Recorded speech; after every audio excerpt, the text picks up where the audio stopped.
Slayer. All right, there we go.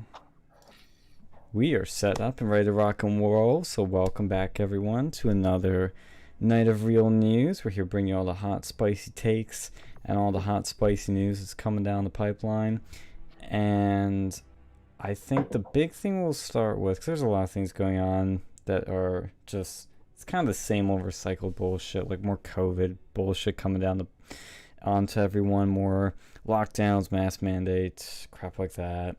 And we'll talk about something that's happening at Penn State, because it's actually kind of interesting seeing how the COVID attitude shifting in the country, because I have some insider knowledge on that I can talk a little bit about. But we are going to start with the ongoing and never-ending, it seems like, saga of Christine Chandler, whatever the fuck its name is now. Chris Chan, who, as you probably know from our show last week, was I think this was before he was arrested. These leaks came out that he had incest with his mother, and then he got arrested, and Ethan Ralph from the Kill Stream fucking live streamed it and was there. He's one of the few people that got footage of his arrest. And even Tucker Carlson talked about it. National File had an article on it. Like, everybody's talking about it. It started off as this sort of internet thing. You know, internet people know it's trending on Twitter, but now mainstream news anchors are talking about it. And I know Alex here has been, let's be honest, autistically obsessed with it. And that's actually been great, because you have all the juice that's been squeezing out of Kiwi Farm. So you want to give us the lowdown of everything that's happened since? Yeah, so the more I've been reading into this, the more it looks like this there was some involvement with certain people. You know, the feds possibly even. Well, you think there's Fed action on this? I think there actually potentially is Fed action with this. I'm not even joking. There is one particular character who will go by Bella for this. I don't want to say their name because I don't think they're quote unquote public figure yet. But they're about to be. She was the one who leaked. Well, she was originally in the tapes, in the incest audio tapes. She wasn't the one that released them, but she was the one that recorded it originally. It was her friend Fiona, who's more or less innocent for the most part. There is some allegations she may have cucked her, or attempted to cuckold her boyfriend with Chris Chan, but that never, since the BronyCon never happened, that never happened. So I'll give her that too, and she's also autistic. But anyways, so this Bella person was trying to let me get this guy. I got him. This Bella person was basically abusing Chris Chan for like months, if not years. You know, and by abusing, I mean allegations of, and this is all allegedly, by the way, until anything legally gets released. Everything's alleged in this video. /live stream. She allegedly got Chris Chan to go and purchase like a $500 camera, and was bragging about having him just buying it, making him buy that and selling it. Apparently she had access to all his bank account information, which she also bragged about. And stole his money. Allegedly. She, and as this came out, the incest tape got released. She was originally thinking she was this super troll. She was bragging about how she had the best OPSEC and she was the best troll in the world. Eventually, Kiwi Farms found out her information because of her dog, which she was originally called by a bunch of other names, but eventually, they found out her real one. After she had a dog which has been called the Dachshund, and it was in some photos she was using on some different websites, and that's how we were able to go and tie this all together. Was from this dog, which apparently is no longer with us because apparently it was neglected, which, as I'll get into, is not really a surprise given her past history with animals of a variety of degrees. She is, her entire Discord chat history, where she had this Chris Chan, and it was actually like this fake chess club Discord that she made.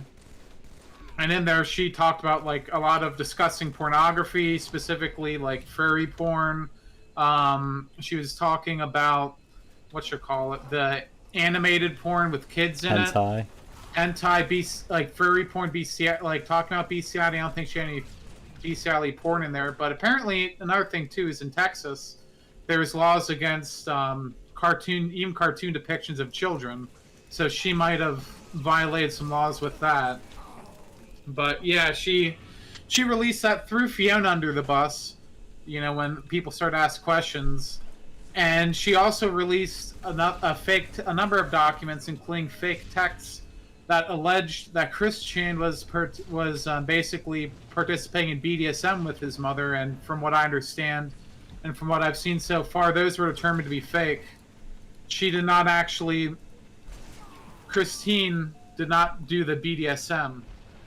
That was completely made up by her as a way to discredit Chris Chan, because she wanted to get with that autistic Fiona girl more than, and she really did not like men who would go after her females, because this Bella is apparently some sort of like really radical feminist, lesbian, or bisexual at the very least. Although I'm leaning lesbian. She has terrible personal hygiene. There's videos of her, like her feet and her fingers, and it's fungus. Ew. There's been talks to with multiple people who are around her, like roommates and dorm mates and everyone. They all say, she stinks. She's really stinky. Her hygiene is not there. It's akin almost to Chris Chan's personal hygiene, which is a thing of itself. There's so much pictures of this, but I can't show it. Thank you. But, yeah, no, it's a disgusting person. She bragged on her Discord about, and showed pictures of what appears to be her boiling hamsters and bragging about it. Ooh. She said that this was like her 8th hamster, and she's killed them allegedly because her parents wanted her to. They didn't want to bring hamsters back, so instead of getting it to like a shelter or something, she murdered them. She has cats, and she basically makes them fart.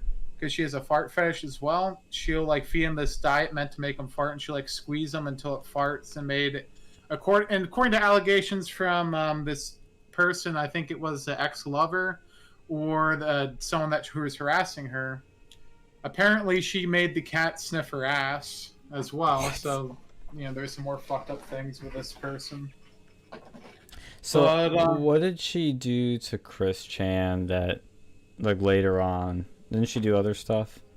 Yeah, so with Chris Chan, she, apart from the alleged thefts and the deception that was going on, she apparently had him join a cult and has been allegedly trying to get Chris Chan to commit suicide. Wait, she made him join Cutco?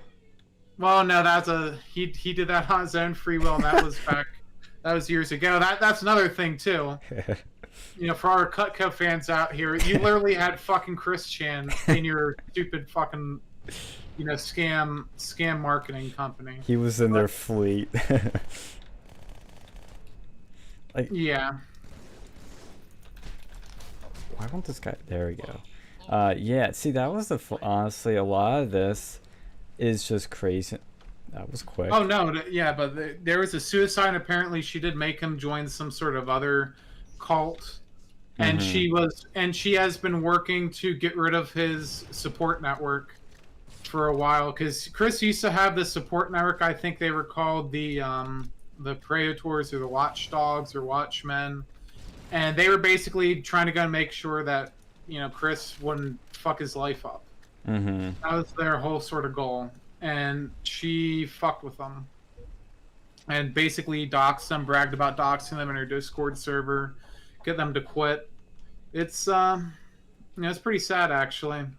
Seeing all this stuff, and then she also has, just so everyone knows, she has an incest fetish. So there's been allegations, and as of yet unproven, that she encouraged the incest behavior, encouraged Chris to escalate his incest, and it's basically been known too that she knew about this for longer. than before it was released publicly, potentially like weeks, if Well, not months ahead of time. and to be clear, she's the one that on those leaked audio recordings, phone call recordings, where you hear Chris Chan admitting to incest. She's the one on the other end that's recording the call, right? Yeah, yeah, she recorded the call, but the person actually leaked it was this Bella person because she was upset that this was going on, and she actually had a conscience and leaked it. Bella wanted to go and wait on it and potentially blackmail Chris with that to get more money out of him, because she has blackmailed and admitted to blackmailing Chris before, so it's not out of character for her to seek monetary compensation for this. Well, and then the other bit of information I'll put in, then we can kind of give our analysis is, because there's a lot, to be honest, to break down, is when Chris was in, on his, I guess, pre-trial after they arrested him, he was like stomping his feet in the trial, and he at some point when they were talking just burst out like, "I'm on the internet and I'm famous." And apparently when he was getting arrested, he was like saying, "I'm like the creator of Sonic." I forget what it was, but he was making all kinds of references to his comics and shit, or his fanfics. And real quick too, there was another weird thing that happened with that, because if you listen to that audio tape, he was mentioning how these goddesses were telling him, like, we're encouraging this behavior. Yeah. So, put your critical thinking caps on. I'm Who's thinking the these goddess or goddesses were, this Bella person and her gang of these trolls. And there was multiple trolls involved with this, apparently. I'm not sure exactly what what exactly Bella's full intentions were, but she was in some of that, involved a little bit with that group on that Discord server. There may have been other people involved, like there's a Lewis apparently who's been involved with this, and I am not sure. I've heard negative things about his involvement, like there's potentially he had some sort of part of it, not nearly as bad as Bella's, but this guy was involved with this sort of disgusting incest trolling event. Mm-hmm. Now, as this thing has, I said, reached national attention, like mainstream news, a lot of people kind of just look at it and laugh, like, "Oh, this is a crazy internet person, whatever, or I don't care." Why should people care about this? Well, because this is a person, like, this person himself is even more funny, like, not funny, but, like, more fucked up than Christian. Mm-hmm. This person's just has no morals whatsoever, is into just disgusting stuff, incest, there's underage animated pornography. And this person basically convinced Chris Chan, or at least I believe she convinced Chris Chan to commit crimes. And I think she should be held, we need to do more investigations, and once it's found out, she needs to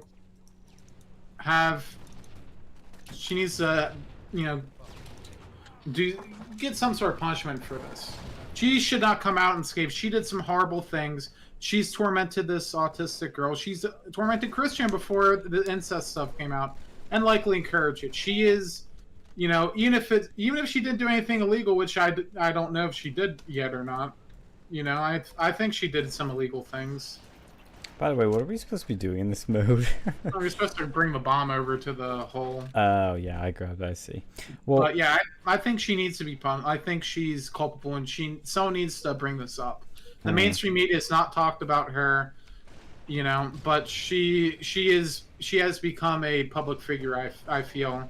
And she definitely plays a role in this, but what I'm asking is, in the pull back a bit, the bigger picture of, and specifically looking at Chris Chan and incest, mental illness, all these other things that's going on here. Because I have my sort of take on this, but why should normal people who don't even know who Chris Chan is, why should they care about this story? And I think there's a reason they should. But I'm just wondering what your reason is.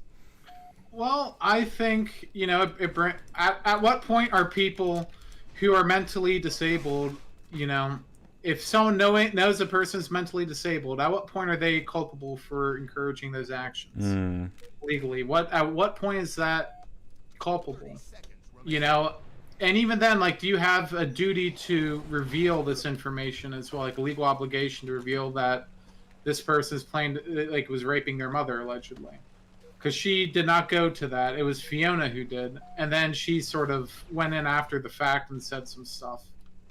But she apparently was letting this go for a long time. We'll see. And I think it also says too, like, you know, what are your kids doing in college?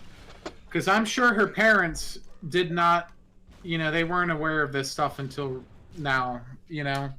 Because, you know, her parents probably didn't know, which is funny too, because I forgot to talk about the parent stuff. Apparently, both of her like her father and like stepmom, they're both like feds. You know, the father is like apparently an ex-Navy SEAL. The mother is a like ex-Secret Service and apparently like worked at the CIA or something. One of the first female Secret Service people out there, wrote a book. The father, you know, he has like made numerous companies, like multi-million-dollar like cybersecurity companies now. Apparently he was in SEAL Team 6, although Jesus. I'm not sure. That's a hot, spicy take. Well, you know, people did some research. I mean, no one's confirmed anything yet, but you know, these parents, they go and let their kids go and do their stuff, and I think it really should tell you, like, hey, be careful what you do on the internet. You know, be careful and like don't go and brag about being this super troll. Don't involve yourself in like basically don't. You see something like this happen, you see this Chris Chan stuff, don't go and like be a ween. Don't go and like call him up and try to fuck with them. You know, because as anyone who gets involved with Chris Chan's life, you're like to any significant degree pretty much get doxxed. And if you did horrible shit, people find out about you. Like she went through a lot of effort to go and hide her identity, and the fucking internet were still to find it within like a day or two. All of her information, get her entire Discord server leaks. You know, well, see, that's the angle that I was thinking of. Multiple angles here that I know we're more politics channel, but I think this shit's important, which is, I think number one, because this kind of goes back to what we were talking about last week with Simone, is I think our country is okay with how we look at mental health, but I don't think it's anywhere near where it should be, and we need to make a lot of improvements with it. I don't know how the fuck you do that, and that's kind of the next step, but the way we look at mental health, I've noticed over the past few months, is just really, we really lack an understanding. And I think the problem is when you don't go through or you don't know somebody with it, it's really hard to understand. And I also think the mental health problems we're seeing with the internet come through with this, because even if you're not an autistic person like Chris Chan, even if you don't have some issues, whatever, the internet rewires your brain. For better or worse, it changes who you are. And I'm wondering, as we move forward with things, and as we were stuck under COVID with just Zoom and the internet, all that shit, without much human interaction, how it changes you. How you need IRL human interaction. When you're not getting that, you get messed up. You're not the same person. And so that's where I'm, you know, that's my takeaway with the Chris Chan stuff is, look at how he was before the internet and look at how he is now. He literally changed, or tried, he really didn't, but he went and changed his gender because the internet told him to. I know it's an extreme case, but yeah, like I said, it still affects you and me in some ways. No, I agree with that. Like, his life has definitely been made much worse, and you know, he was at like things actually were kind of looking up for him for a while until the incest happened. Yeah. You know, because like apparently Josh, the owner of Kiwi Farms, was preparing some sort of trust or something for Chris, like so that once, you know, like he'd be able to go and basically be on Social Security, because they were pretty much going to lose a house before this whole thing happened. They were, between all the people fucking with Chris and his mother's like ineptitude with finances and his ineptitude with finances, like they were fucked. Yeah. Well, and that's another thing, that when you're somebody who's, actually, I'll take it back to something that's happening now. People have talked about the homeless crisis in California and all these other places, say how awful it is. See, it's funny how they call it homelessness, because that is, technically the situation they're in, but it's really a mental health crisis. A lot of these homeless people are either veterans that have PTSD or some other issues, or just can't get jobs, or they're just people that are mentally ill. Like, when I was in Maine, we saw one. You could tell there's something wrong with the dude, the way he was acting. Talking to himself and like singing and swinging his arms around, shit like that. And that's the sad reality, is that we really, I don't want to say we disregard these people. It kind of reminds me of Joker in a way, like that's what Chris Chan is. He's like freaking Joker. Well, that's my other take of it too. Is like, I don't think Chris Chan could have existed anywhere else, like, other than the United States. I think he would have got, someone would have institutionalized him or something before this happened, before it got this far. Like, I don't think he would have been able to basically live like that for as long. Like, they have that one guy, I think, in Norway, like the dragon guy that I know he's on Mad Lads once or twice, but like, even him, like, he's nowhere near as fucked up as Chris was. Yeah. Did he do a Mad Lads on Chris Chan? Thank you. I don't know. We will now. I mean, that Chris guy, like, he's done. Like, I don't really know. Like, I mean, maybe if there's some more information with what these trolls did to him, because that's the other thing. Like, he's been told, like, he's been blackmailed before. Like, with the Idea guys, they convinced him that he was a pedophile and basically started to blackmail him for money after they got him to say this. Like, he's been abused before, and like, I think people like Chris, there's, as of right now, there's really not enough done to help these people. Like, they need to be taken and put somewhere and like given. It's almost like some sort of guardian, like, to monitor them, like, because he was like, he's autistic, but in some ways, like, he's not that bad. Like, he was like, he actually is somewhat one of the more high functional. functional ones, Yeah. because he could drive. I mean, he never really had a job, but he could at least drive a car, which is, Hey, my brother can't do that. No, that's what I mean. Like, he's somewhat functional, but on the other hand, he's like, his ineptitude and just his mental weakness and whatnot, is selfishness, I think, and I basically made it so that he was vulnerable in other ways. And I think some of it too is his parents. Like, I was gonna say a lot that. of blame. His parents enabled his behavior and for his ego to grow like it has for such a long fucking time. And I feel that if he had better parents, things may have been able to go a little bit better. It's like, both his parents are pretty shit. Like, he has a half brother named Cole, and apparently, like, he's some stupid fucking hipster liberal douchebag. But he at least lives a relatively normal life, and he was like, yeah, my mom's like fucked up and a terrible person, and the stepfather was bad. Of course he says that, because I don't see that many people with stepfathers say good things about them. Yeah. Well, see, that's the other thing, is what's very difficult with mentally ill people is, in an ideal world, they would have a family that was nice and loving and caring, could take care of them. That's not usually the case, I'd imagine. I think that's usually kind of what causes a lot of mental problems, when you have a rough family and a bad upbringing. But with his case, it definitely seems like the case is he's got a fucked up family, and I assume an absent father. Well, the father's dead. Oh, there you go. He's been dead since like 2011. Permanently absent then. But the point I'm trying to make is, the other way you'd want to deal with these people then is, like you said, you bring them into some sort of therapy or some sort of home that can take care of them and care for them.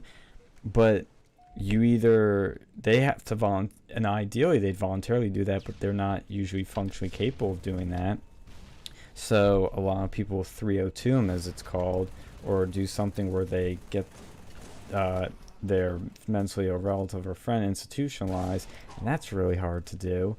And even that, there's an angle to that where you could say that might be morally wrong, because you're literally forcing somebody into, against their will, a place they might not want to be at, might not want to go to. Yeah, it can help them, but I mean, look at the shit of COVID where we're forcibly locking down businesses for safety and security. Can you imagine somebody coming to your home, taking you out of it, and forcing you to live somewhere else around other people? It's like basically imprisoning you. And so Like, that's good what's Lord. hard about it. Yeah, that's what kind of like makes me wonder what's going to happen with Chris in prison. 'Cause I don't think he's ever really been out of his home for I think he's gonna any get sort of. really fucked up, dude. More than he Yeah, already is. like he's going to have some problems because I think the only real other time he's went anywhere for any extended period of time was like when he was like convinced by trolls to go to like Ohio for sex. Like they tried to tell him that like that one girl in Ohio was like waiting for Chris and he ended up being trolled. But that was like but on the other hand, like that was the one time they actually got him out to drive on his own. And people knew this stuff was going on for a while. Like Chris is the most documented person. They saw this incest stuff for a long time. He's been talking about like his incestuous thoughts for years. His mother has groomed him for years. People have been writing. He say like dreamed of having sex with his mom from like 2016. Mm-hmm. Someone should have like there needs to be a way to go and like, hey, something fucked up is going on here. And she like used to have him like after his father died, she used to have him like cuddle with him and would like get really jealous of his attention, and she did some really fucked up stuff, and I'm sure she was grooming him. Like someone should have done something, but right now I don't know if there's any way to do anything other than like call the cops after the crime's committed. See, that's the only solution I can see right now that we can start doing is moving our culture and society to a place where people who see somebody that has problems like him or other people and get them help. You know what I mean? Where it's somebody that's a good friend or a good family member. Just, we need to have people like that that can come to them and say, you need help. And I think you could, if I don't know, maybe I'm being idealistic, maybe it's too hard right now, but I think you could, as more people see these things, get experience these things, as you teach people better and understand better, because it really comes down to understanding, you can have a society where people know. It's kind of like, I'm trying to think of other examples of this, where people voluntarily know what the right thing to do is and they do it, and it helps somebody.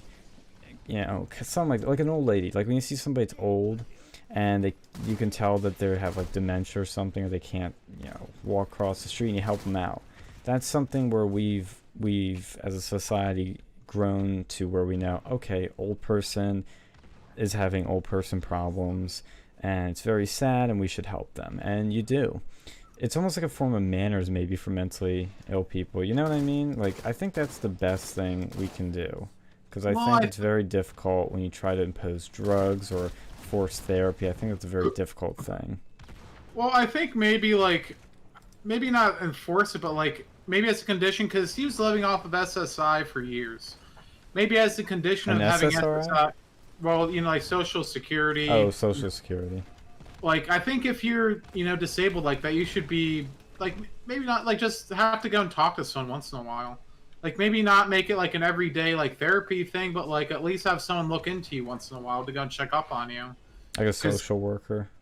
Yeah, just have them like come around, like, check out things. Because like right now, social workers and stuff, like, I don't know, I don't think they really get much done.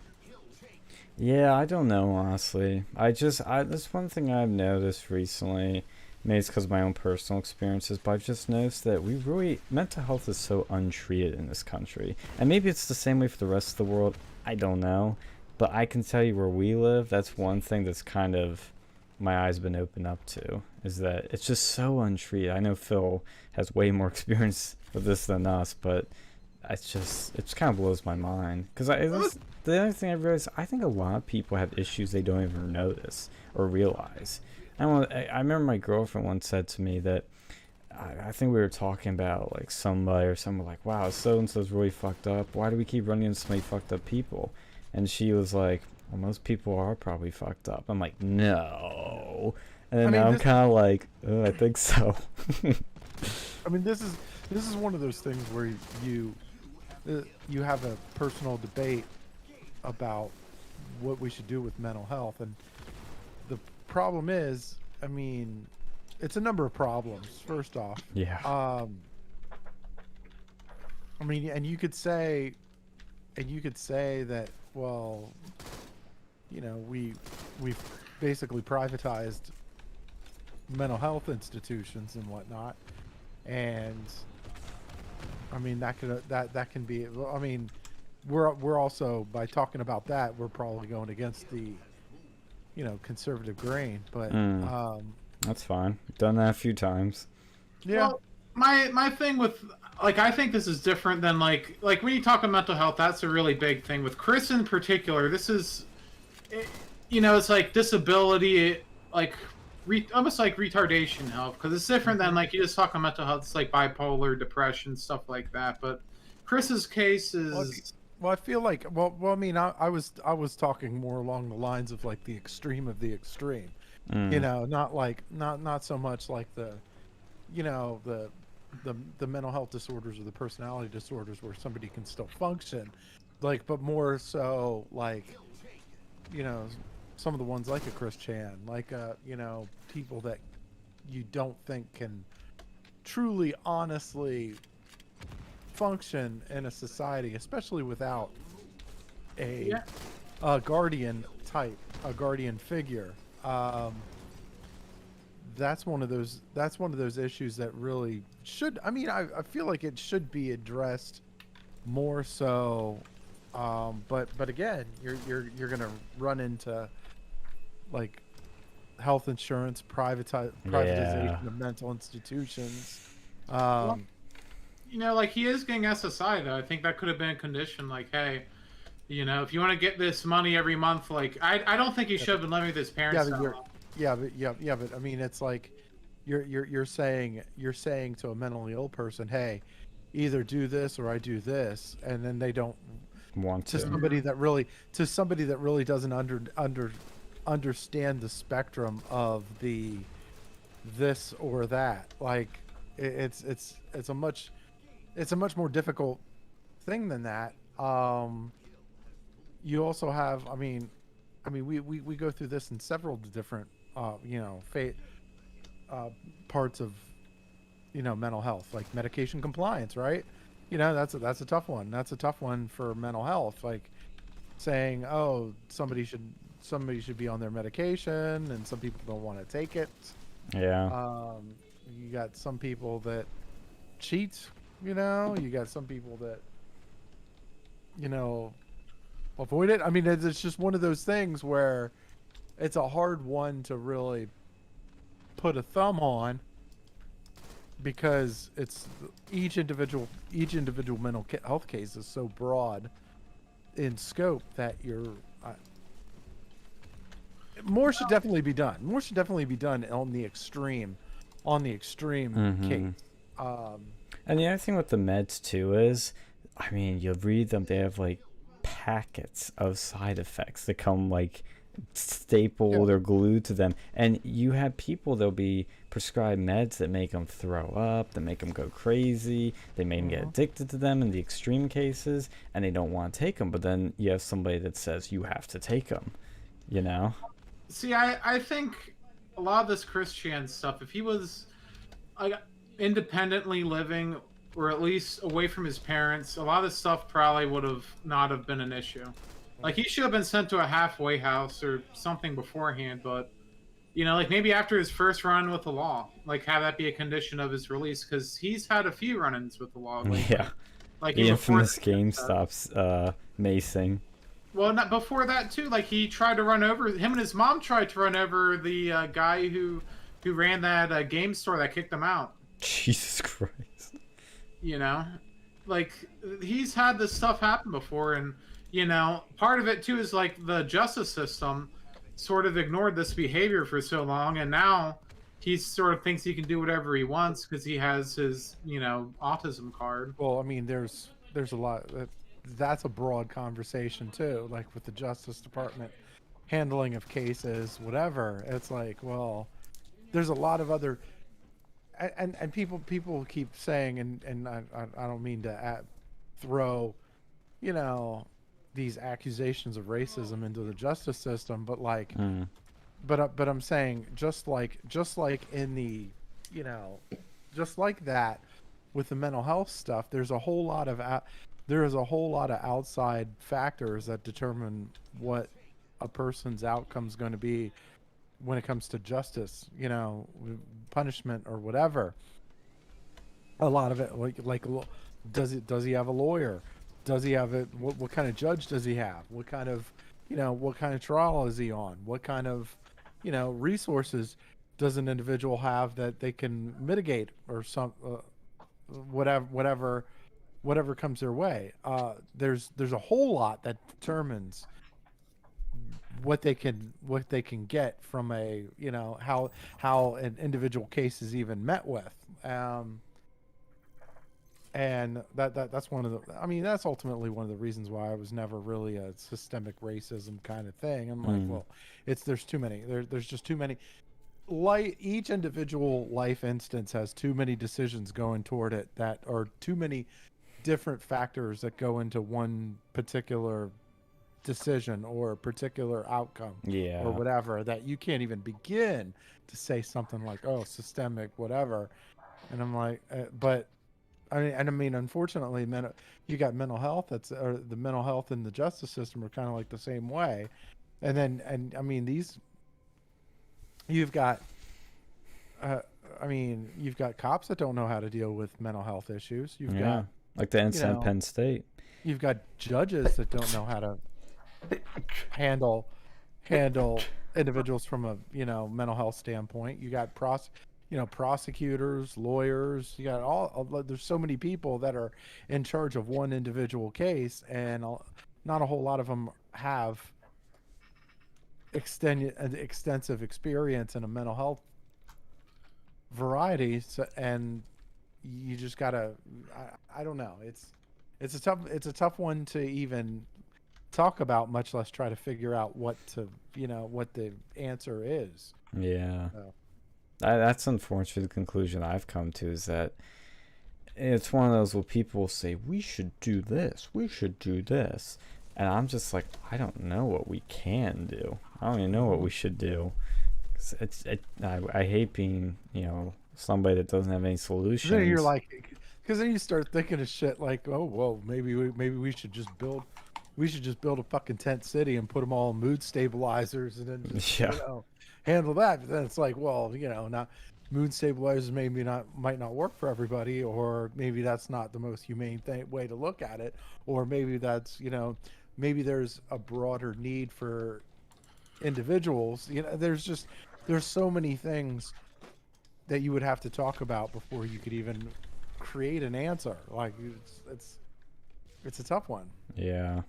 Yeah, well, I think there's certain cases though, like, I don't know, like you have someone like Chris Chan who's been pretty famous. He's been notorious around that area. Like, someone should have a number they can call to have someone like investigate. But then again, like, you also get stuff, you know, concerns too with like red flags, exactly, like red flag laws. So but there's, I don't know, like there's a difference between just like a red flag law and like a literal, like an actual mental health person, if it was implemented anywhere near properly.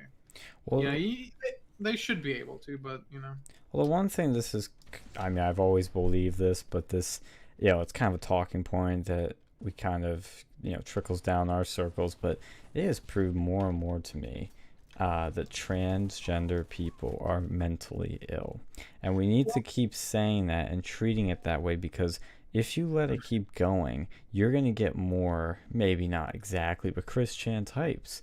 I mean, we all know about the transgender suicide rates and things like that, but the fact that these people are being held up as heroes and being thrown into the spotlight and treated like they're wonderful, perfect people that we should all look up to, aspire to, and even tell our children you should be like this, is a problem, because it's encouraging mental illness. I don't even think you could really even call Chris Chan like truly transgender. I think he was being transgender to pick up lesbians. If you listen to some of the Chris lore, like, I don't think he was ever really transgender. You know, I don't know. Like, maybe is anybody really transgender? You know what I mean? I mean, that's, yeah. I mean, you have a point with that, but on the other hand, I I think he was using it as a tool to pick up girls. Yeah. He did not, allegedly he did not just finger bang his mom. He put his bent penis inside of her. Oh. But my point though is that, and I get what you're saying. I basically agree with it. But my point is that the people that become trans are mentally ill. Like no normal person with no mental illnesses wakes up one day and is like, shit, I'm a girl. I never knew it, but I'm a girl. I've always known it, actually. The more I think about it, I've always been like one. It is a mental illness. And the fact that it doesn't get treated as such is actually sad, because you're not going to fix these people then. You're not going to help them. Well, they feed their delusions. And, like, it really pisses me off, too. A lot of these people be like, oh, well, God made a mistake. Well, like, dude, what sort of person has the gall to go and say, oh, yeah, God made the mistake. No, maybe you made the mistake in thinking you're this opposite gender. Like outside, like the very few, like, 1 in like 10 million people who actually have like, congenital diseases. Yeah, like where they're born with something that's like not quite put on right, Yeah, like there's a difference. And like you see it's growing too. Like even back in the day, like, oh well, the Native Americans, they had two-spirited, but I mean, I'm not an Native American lore person, but I can bet, very good that like these people are taking something that was like, like some LSD. sort of spiritual stuff, or they're taking something that was like a lot of people say this aren't even Native American. They're probably taking something out of context and using it as justification for transgenderism. Yeah. Like I'm betting, I don't think that they, literally cut off their penis and took hormones, because wait, they didn't have hormones, and guess what, if you had surgery back then, you're probably dying afterwards, because they didn't know anything about germ theory back then either. So like, like I don't think, like, this just doesn't make any sense. And to say that getting the treatment, or even calling it treatment, getting hormone injections is any sort of treatment is pretty insulting, to actual medical treatments. Like why is this, why are we even having people do this like in the world? And they want like healthcare to be free, and then they expect stuff like transgender surgery to be done by that. It's not cheap to go and like turn a PP into a vajayjay, and there's gonna be like maintenance costs for the rest of their lives. I don't want my money to go and be paying for this. I don't want my taxpayer money to be paying to go and take off a perfectly functioning penis and turn it into a vagina. Yeah. Well, and the thing I look at as, if it did work, I if that sort of treatment does make these people happy, I guess that's fine then. But I don't believe it does. When you see the high suicide rates, when you see all the other problems that come even after the surgery, I don't believe. I mean, maybe I could be wrong. I am open to it, but I just don't. My gut tells me it's not really treating people. It's not really helping them. And I think they think it is, but I think it's actually probably increasing the suffering. Because you're not... This is... Maybe I'm wrong on this. I mean, I'm no expert, but I think mental illness of any kind is something that you're trapped in that sort of state of mind, or you're trapped with that tendency or whatever it is, and the more you move away from it, the more you, I don't want to say fight it necessarily, but you overcome it, and that makes you better, that makes you happier. But if you keep feeding into it, that's going to make it worse. If you're I guess I could use depression as a good example. If you just do things that make you more depressed, you're not going to be better. But if you're trans and you're doing things that make you more trans, it's not going to make you better. I don't know. I'm not a person that has gender dysphoria, which has always been a mental illness. But that's what I think. I could be totally wrong, but that's what I think. Yeah, I don't like, the only way that meant that, this thing even works, this transgenderism works, is basically when you have society just completely ignore everything that biology and everything that evolution has taught them. Like, hey, this person is a female. This person, Like the only way you can work in that is in like basically a controlled environment. Well, and that's the big That's problem I not have treating with it, is they say, well, these people say they're a woman, so they must be. It doesn't work that way. That's not how mental illness works. Somebody that's an alcoholic says, I'm not an alcoholic. That doesn't mean they're not an alcoholic. It actually means they are one. You know, that's just such backwards thinking. But their belief system is self-identification. If you believe you're gay, you're gay. If you believe you're trans, you're trans. But the problem is, homosexuality is a completely different thing than trans. That's about who you love and your attractions. That's not about you thinking you have this delusion that you're not the gender that you are. It's bizarre shit. It just shows that the people that are pushing the transgender agenda either don't know what they're talking about, or they don't care, and it's for some sick motive to, I don't know, score more voters or to make Republicans look bad. I don't know. It just feels twisted. I feel like this. I don't mean to sound like Alex Jones, but let's go. I feel like this is part of a globalist takedown of America. Yes. This is like this. That's what I think this is. Because you have. It could be. I mean, you do because if you're promoting, if you're promoting these mentally ill people, like you're not. That's not strengthening a country. That's doing the opposite. It's weakening it. Right. You're not. There's no benefit. It's financially expensive. It's time consuming. It reduces the potential population we can have because it fucks up the animals. Yeah. So it in pretty much multiple fronts, it's destructive to a society, right?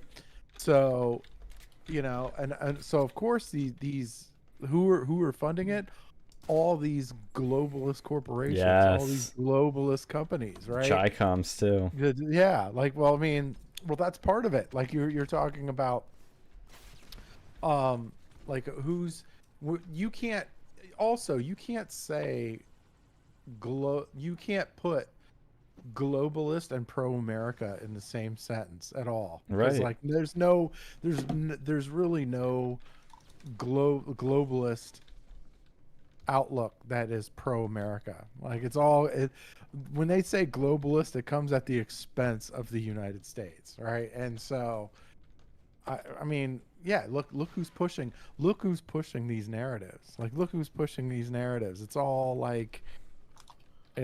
globalist companies. It's all the non-government organizations that are funded by these globalist companies. It's all big tech that are funded by these globalist companies. It's all like, and even those companies, and a lot of those global companies have funding by globalist financial companies. It's like the whole thing is just fucked, and this is part of it. Like this promotion of like trans is like it's part of it. I think you could be right, honestly. You know, many people listening to this might think it's crazy, but I think you could be. I think you 100% could be, because it goes against everything we've learned as a society. You know, they call it being progressive and that we're evolving our thinking on things, when we just aren't. In actuality, you aren't. If mental health is something that should be treated properly, and we basically know how to treat it, even if we don't have the actual methodology, we know what you're supposed to do, which is not feed the problem, and you're feeding the problem by doing this. It's backwards. You know, if you have like a sex addiction, you don't just keep having sex. But you have you have gender dysmorphia, right? Like, I feel like I am a blank in a blank's body. Like, no, you can be like, look, you as a man or a woman, you could be a masculine or a feminine male or a female. Like that's not a hindrance. That's not a hindrance to you. That you're just different, and that's perfectly okay in that regard. But when you're actually saying, "Oh, I am a woman trapped in a man's body, and now I have to go get my dick cut off," destructive, altering surgery, like, and then medical maintenance for the rest of my life. That's a mental illness. Right. That is a mental illness. Yeah, you're denying reality. Mm-hmm. It's just as simple as that. It's so annoying that people believe it so much that the average person, non-globalist people, but these sheep, these normies, they believe it, they eat it up, and then when you challenge them on it, they call you a bigot, they say you're sexist, you're homophobic, you're anti-LGBT. It's like, you are literally denying reality, and you're calling me a racist for that, or a bigot, or whatever ism. Look at they got rid of they got rid of Alex Jones.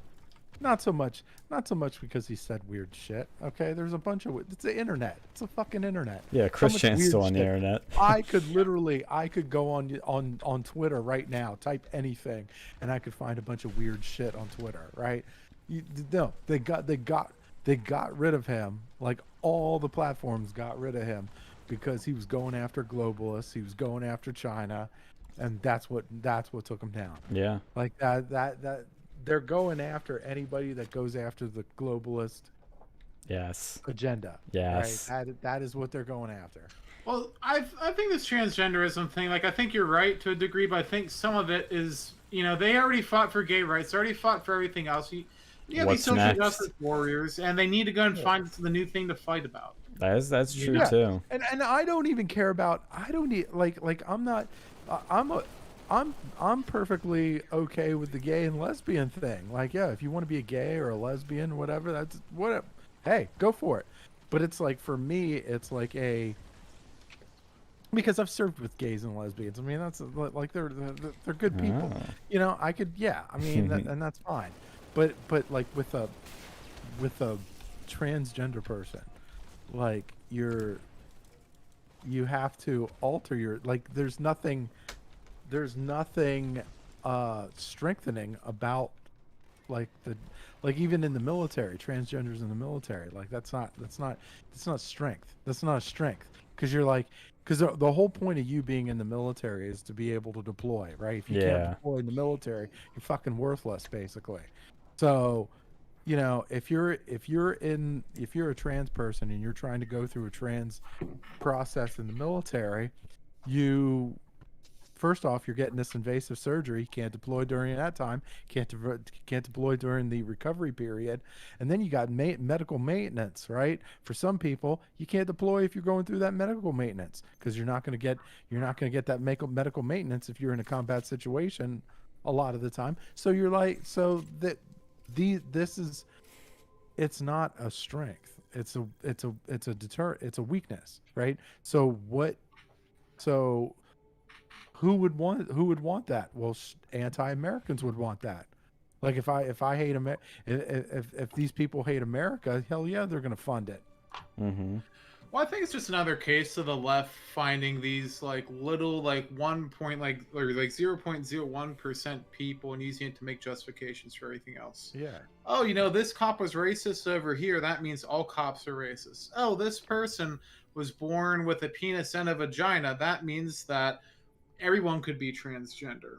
Mm-hmm. Like, I feel like if you want to be transgender, that should be a lot more of a fucking process than it is now. Like, there should be, like, a ton of legal documents. Like, you need to make them know beyond a reasonable doubt, and it should be like a one-time thing.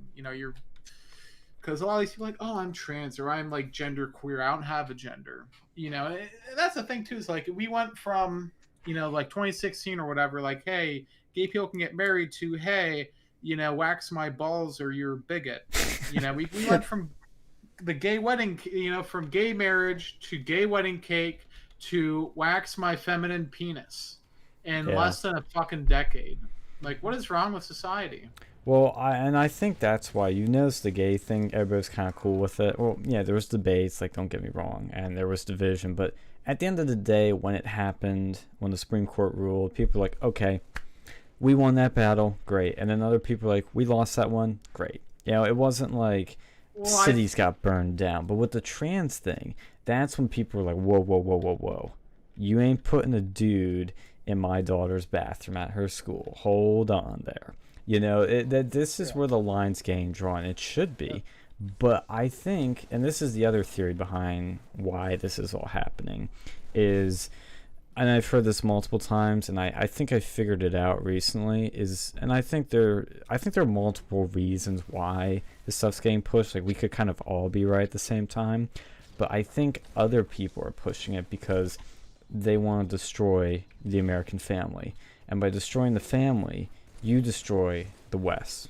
Well, I think, you've got a slice of people that think that way. You also got a slice of people that are just, pushing this shit so they can make money. Right? Exactly. Yeah, the medical companies, absolutely. Yeah. Yeah. Look at the COVID vax. Yeah, not only medical companies, but the media companies too, because the media is getting funded. Media is getting funded to push this fucking narrative, and then of course everybody else is probably mentally ill because we do have a mentally ill fucking mental illness problem in this country. But I mean, like, who follows that? Who just blindly follows some stupid shit like that? No, they're fucking crazy. Yeah. Well, I think it's academics, a lot of it. They get all this research money and they start going into wacky stuff. Like, look how many weird research papers already exist. And then enough of them make these stupid research papers about something that they thought was just this, like, fringe thing or this, like, weird sexuality. And then, boom, people start picking up on this. Left-wing politicians. Hey, this would be an interesting thing to go off of. I'm going to show how progressive I am. Not all women have vaginas, bigot. Woo! Stuff like that. And that's, I think, how a lot of the left, gets their stuff. Well, see, that is another angle, because when I know you love to rant about this, Phil, the bullshit that comes out of sociology, it makes you wonder, are these people just sitting around trying to find the next, like, weird thing that gets them on? It seems like these people just sit around, they're bored, and they want to find, like, the secrets of the universe, and then they find something obscure, and they're like, this is the real reason why X is happening. Cops are really shooting people because there's systemic racism. Black people are having low unemployment because there's racism in the workplace. They'll tie things together like that. I think they're trying to rebuild the cow from the hamburger. They see the end result and they're trying to go and theorize what happened here. And wouldn't it be so cool if there's this, like, conspiracy theory about all cops being racist and all men being, like, in this patriarchy thing? Yeah, that's the one I was thinking of next. It's actually a better example. Is the wage gap. Why are women, on average, paid less than men? It's not because they have different jobs and they have to have babies. No, it's because they aren't paid the same as men. And I think that's maybe what happens too. Because these goofy academics come up with some wacky shit. Well, do you think maybe they're trying to prepare us for, like, when transgenderism can actually do its job, like, in the future? When you can actually physically transform with, like, technology into a woman or something? Oh, that's another can of worms go down. They're priming us for the... for cyberpunk. So, like, I guess we're getting... the powers that be probably know this stuff's going to happen soon, so they're like, well, let's get this shit out of the way before... 2049, 2077 happens, and we actually have biological men who are able to give birth naturally. Or when we merge with machines. They probably already have the technology for stuff like that. They're just, like, leaking it to us. Well, but of course, but look at the athletics, or not athletics. The academia here is fucking damn near wholly funded by fucking China, right? How many Chinese people are coming in this country that are going through these institutions, and they're pumping tons of money. They're pumping tons of money into these fucking schools. I don't know about that. I just think it's our own homegrown leftists. Like, that you got them too, but it's like it's both of them. But it's both. They're not mutually exclusive. I think the Chinese are smart enough to be careful with this because the Chinese are smart enough to fund leftists because they're the weaker state, and by sowing discord. But by sowing discord in the United States, they may not only maintain but they gain power. Well, they still send their kids to these schools over here. Like, and that's not even just their kids. A lot of them are spies and shit. Top percent, and then they're risking having them, like, turn trans and, like, have all these weird ideas.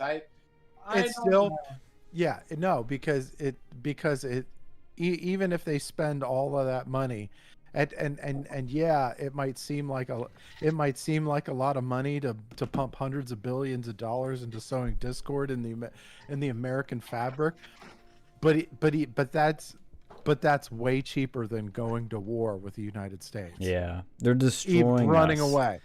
It's And it's indirect warfare.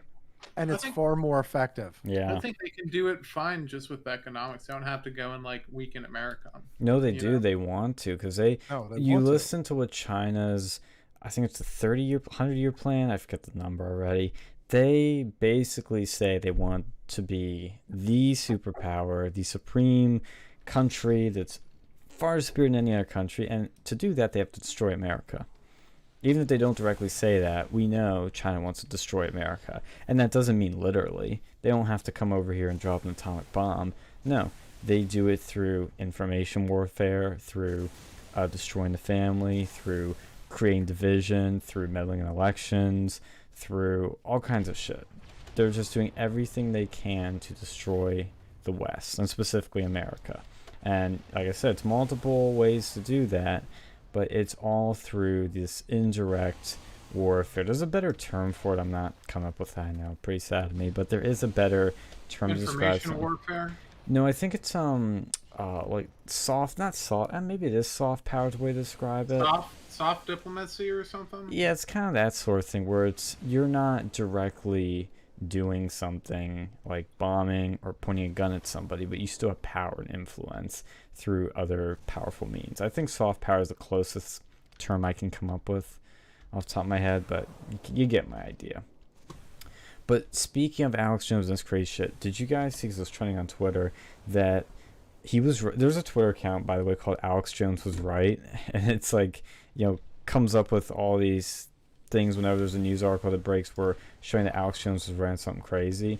And the one they had recently that started trending because other people started talking about it, when he was on Joe Rogan, they were talking about, Alex was talking about this, and I know Sargon proved it to be right because it's happened before in other I think during Vietnam, but he mentioned it in a video where he was talking about this sort of stuff where Alex Jones was actually right on, where Alex Jones said that babies were being harvested for their organs. I think he specifically said the government was doing it. We knew this for a while. Like, where do you think they get the stem cells from? They can't make those in the lab. I mean, they can, but like, there's only a certain amount of time you can plant before it gets fucked. Yeah, I don't know much about stem cells specifically, but a story broke just recently, like a few days ago, said millions in federal money flowed to tissue bank that collected fetal heart, gonads? I don't know what the fuck that is. Legs, brain report. Now, the implication there is if you were to collect those things and use them in research and things that they were using on, they would have to be live and working. And, it hasn't been fully proved, but in your home turf, the university in your home turf, Alex, said that it complies with rigorous regulatory and ethic oversight when they uncovered this. So Alex Jones was right again, and people call him crazy. They call him a conspiracy theorist, and I've learned since I first started really diving deep into him that he's right on some pretty crazy shit, that whenever I hear him say something now, it just isn't crazy to me anymore. It is, when you hear he says that our government is literally harvesting baby organs, it's fucking true. Yeah. No, I'm not surprised with that. Yeah, it's just crazy. Like, you have to get your stem cells from somewhere, This is like literally what was happening in the Holocaust with Dr. Mengele. Like, it's literally the same thing, but it's America doing it with a nice liberal progressive government. I think the issue is people are going to get abortions anyways, so like, I mean, I can see where they're coming from, they're going to abort babies anyway, so may as well, I see what you mean. Yeah, I don't agree with it, but I can understand the logic going towards that. Like why they just want to throw out the dead baby that could be worth like $50,000. But then it's like, but then again, it's like prisons, like how now we have like the private prisons. Like, oh, it sounds like good. Like, may as well make them at least earn some of their keep. But on the other hand, now we have it where people are thrown to prison for stupid shit because of the private prison system. Mm-hmm. Oh, this is interesting. Yeah, we have these big boom boom guns. Oh wait, these are the laser ones. Oh shit. Ghostbusters. Yes. But no, it's like the private prisons. It sounds like a good idea at the time, but then Libertarians jack off to it. Well, then when you think about it, it's like, well, you know what? This might actually not be so great. Because now people are getting thrown to prison for stuff that they might not have been thrown into prison for before private prisons. Because there's a profit incentive for it. To and lock in more people up. People, and that's the concern with this sort of thing. It's like, oh yeah, this doesn't seem too bad, but then it is. Yeah. Because now people be encouraged to have abortions to go and make money, or they'll maybe even like let people make some money off of them. They'll pay for them to get their baby board. Yeah. You know, and that's basically fucking eugenics at that point. Well, and that's what I've seen with the vaccine that makes me, and I know why they're doing it to encourage people to take it, but when I see the government, in New York, and businesses telling people, hey, we'll pay you $200 if you get the vaccine. Hey, we'll give you a free burger if you get the vaccine. I'm just like, dude, it makes me want to get less. I know it should technically want you to get more because it's an incentive, but it makes me go, okay, what's going on here? This is sus. Dude, I could see it in like some sort of fucked up future where it's like, because the fucking healthcare costs go up so much. It's like, hey, get an abortion and get your next baby free. Oh my god, I could see it. And it's like, oh, that's what. And there are people who would do that, and then like the prices of actually having a kid will be so expensive. So eventually, it'll be like, get 2 abortions and then you can have your own baby. Fuck up stuff like that. It sounds like a joke now, but this sort of cyberpunk future we're going into headstrong. Yeah. Well, speaking of that sort of shit, did you see that New York is going to be the first place in this country to roll out vaccine passports? Yeah, I saw that. How does that work if you're not from New York? I think that's a good question. Actually, I forget. I think it does apply to visitors too. They'll have to show proof of vaccination. Yeah, because I don't fucking carry that card around with me anywhere. Well, you better get used to it, bucko. You might have to. Well, see, this is where I'm worried, is how far is this going to go? Because I'm sensing the attitude changing. Because Penn State recently came out with their plan for the fall of COVID. And they basically, see, this is the funny part, is they initially said, no mask required unless you're unvaccinated for indoor use. For indoors, vaccinated people don't need to wear a mask, but if you're unvaccinated, you need to wear a mask. I'm like, okay, that's gay, but it's fine. I get it. But then they said no social distancing, no limits on anything else. I was like, the only limitation, and I think there's something to do with testing with unvaccinated people or something. I don't fully remember, but that's the basic point of it. Literally within a few hours, they changed it to, and no vaccine mandate, to be clear. They changed it to, never mind, we all got to wear masks indoors. And that set off a bit of a firestorm. Because, and this is where I think the breaking point's going to be for a lot of people, is you told me if I get this vaccine, I can have my life back. I can have my freedom back. I can throw away my mask. But now you're telling me I can't. What's the fuck is the point of the vaccine now? And that is where I think people are going to really draw the line. And if Americans still have some balls in them instead of that red, white, and blue in them, they will rise up and just say no. I can go in this store, I have a vaccine. And then the unvaccinated people will tag along. Because it is ridiculous. It is stupid, and what it tells me is either it's just a bunch of like panicked posers, or this vaccine isn't working as much as they thought it would. Black Lives Matter put out a fucking ad too. They were like, no. Well, no, it was it was basically saying, oh, this is like Tyrone wasn't able to get groceries because he doesn't have the vaccine, right?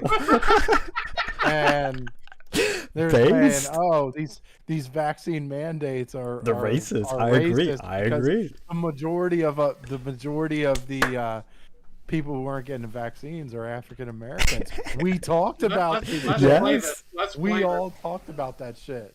Let's play this out. You know, I've seen weirder shit. Dude, Let's play I this endorse this messaging. Dude, that's awesome. And Yeah. I actually started to, I forgot. I'm glad you mentioned that, Phil, because I was seeing chatter on Twitter of like, well, I think everybody should get the vaccine, but isn't this kind of racist because the people most, they're getting blocked from businesses are black people. I'm like, Yeah. it almost sounds like segregation's back in America. Progressive. It almost sounds like No almost ID sounds to like vote, something. no ID to go in the fucking store. Yeah, based. It almost sounds like something that Pluffy Phil fucking posted a couple weeks. Yeah.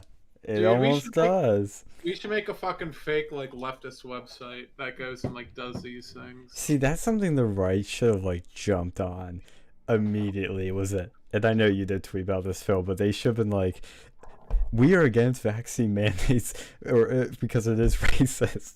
No vaccine passports because the minority group with the least amount of vaccines is black people, and this is hurting them from having access to all the resources that white people do. No, it's not even just that. Maybe they don't want to get because the last time they were told that they were getting like vaccines and medical work, they were given syphilis. Yeah. And I think that is a lot of, we talked about this, that's just general distrust because of things like that. I think that's actually true because the vaccine's widely available. It's free to get. It's like, it's at this point, it's been what? Freaking, the vaccine we started rolling out in January. It's been months. Like over half a year if I'm doing my math in my head correctly. So the people that wanted to get the vaccine have gotten it. Or they're on their first dose and waiting for their second. Everybody else is simply not going to get it. And we need to act like that and operate in a world where that's the case. Yeah, if you got your fucking vaccine, you should be able to do whatever the hell you want. I feel like I don't want to wear a fucking mask. I'm sorry, that's the whole reason I got the fucking vaccine, so I didn't have to wear my mask. I'm done. I'm done with that shit. Dude, I'm unvaccinated, and I've pledged I'm never wearing a mask ever again, except in a hospital or an airport. And Unvaccinated and unafraid. Dude, that's on my Twitter. Because remember when they used to, like, the Democrats on their protests saying, undocumented, unafraid, undocumented, unafraid. I literally started coining that term. I said unvaccinated, unafraid. Yeah. Oh, God. Yeah, I put that in my Twitter bio. I'm like, damn, I wish I had, like, some clout, and I could have, like, really, like, gotten this trending. People could have picked up. Because that is, like, such a perfect phrase for it. But, yeah. It's just bullshit. And with the Penn State thing, though, to go back to what I was saying, actually, is the reason I'm saying that I'm noticing an attitude change is not only like the things that Black Lives Matter saying that, but students are, like I said, they are rising up, specifically the vaccinated, saying like, what the fuck, I got this vaccine and now I can't live my life as a student and enjoy Penn State. But even normies, people that really don't get, kind of go along with things, whatever it is. They don't really get hyper involved. I'm in this group meet with a bunch of them, and they're all rising up saying, dude, this is bullshit. Even once they're unvaccinated or, obviously don't like this stuff, but the amount of vaccinated people that are saying this is bullshit is great. And I hope athletes start rising up. We need to have a protest. We do, and I have some good news for you on that. Because let's just say that there are many people that are working on that right now. And I'm not going to say when it's going to happen, I'm not going to say all the details yet, but it's becoming pretty well known, especially after a petition with, I think it's over thousands of signatures already of people that don't want this bullshit, that it's gonna happen, and I am helping organizing it. I may be there, may very well be there, because it's pissing me off, because I hate seeing these people suffer. It's also, I hope they don't fuck over our event that I plan to. That's my selfish reason, but my selfless reason is, honestly, I don't want to see people suffer like this. I suffered from it, and I know how bad it is. I just can't let other people suffer like this, especially at this point. Dude, yeah, it's like one thing after the other. This thing's a fucking It's a shame. not true. I don't want to trigger certain like algorithms and shit, but like it's one thing after the fucking other. Like, oh yeah, you'll be fine as soon as everyone as you'll be fine as once you get your vaccine. Then it's like, oh well, actually, The you're Delta not variant. fine. It doesn't work. This Delta variant. Oh, we're gonna have probably a Theta variant or some other shit coming out. No, you joked. They're already talking about the Lambda variant. It's fucking autistic. Like all these, it's like, oh well, see, this ain't gonna work because we have the new troglodyte variant. It's gonna fucking fix everything. It's gonna be hell on earth. Like, dude, I don't know, man. Well, I've looked at the stats on the Delta variant and COVID in general. And the truth of the matter is the Delta variant is more transmittable. More people, it spreads really, it's more contagious. That's what I'm looking for. It's more contagious than the first strain we got COVID. That is true. What is also true is that it's far less deadly. Studies have proven this, and this is why I'm so pissed at what... And look, what Penn State's doing, if Penn State keeps it this way, it's not the worst thing in the world, to be honest, but I still think it's bullshit, and I'd still fight against it pretty hard, because I don't want them to go further. That's really why I'm also, third reason I could say is, because I know it's not going to stop here if people let it happen. Then if you put pressure on them, if nothing changes, if you at least put pressure, they won't go further. Because what's bullshit is there are far less deaths now. We are at record low deaths. Even right now, with all this Delta variant hype, you look at the numbers, yes, the cases are going back up. Yes, that's true. But the only number that matters is the deaths. You can get COVID, and you're going to be fucking fine. But if you're dying, you're not going to be fucking fine. You look at the stats, and the deaths are going up a tiny, tiny bit. Just a tiny bit. And they might even go back down soon. But they are at still, even while going up a little bit, they're at record lows. But nobody talks about that because it's inconvenient to mention that. It's such bullshit. I'm so sick of it. It's fucking fear-mongering. That's 100%. All this COVID stuff from the beginning has been fear-mongering after fear-mongering. I am absolutely certain of that at this point. Well, now their spin on it is, oh, we're seeing more cases of COVID amongst young people and healthy people. Still, the deaths are low and are like, especially amongst young people, it's non-existent practically. Yeah, then like if you had the vaccine, the chance of you having any sort of like negative interaction is like fucking like less than 1%. So like the rare chance you actually get the virus, if you do get an interaction, like one, you're pretty much very, very unlikely to die, and two, you're very unlikely to have any sort of like mild or moderate symptoms. Well, I even look in this state. I'm gonna go check it right now, because I'm afraid restrictions are coming. But I think, and I'm hoping, like, people are just sick and tired of this, that they won't let it happen. It seems to be that's where the attitude's shifting. But if you look at the Pennsylvania numbers in our wonderful state, so right now, like I said, at its peak in Pennsylvania, the cases were around like 10,000 during new cases, per day. They're like 10,000 new cases back in the winter of 2020. That was the worst time, the highest spike. 10,000 new cases like every day. And it started going down. You wonder where we're at now with new cases per day? Where are we at? A few days ago, it was below 1,000. Now it's about like 1,500, 1,600 per day. That's it. 10,000 to down to 1,600 with less restrictions, more people, most people vaccinated, country reopened. Now let's go to deaths. This is the number that matters. Even at its peak, the deaths per day was like 100, 200, 300. It varied. Now, for the past, since June, you want to guess how many deaths there were on average? 5, 6, 7 per day. Single digits. It's a fucking joke. Do you know how many people live in this state?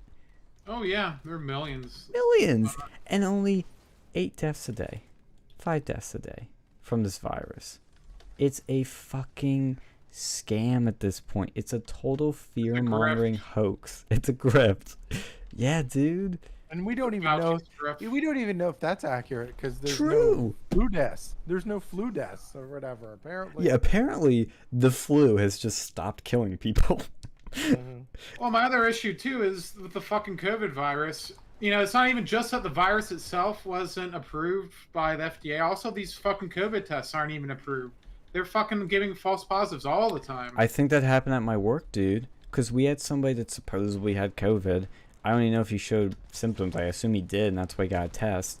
And we checked everybody in the office. In every single office, because all the offices were together when the person got COVID. It was somebody from another office.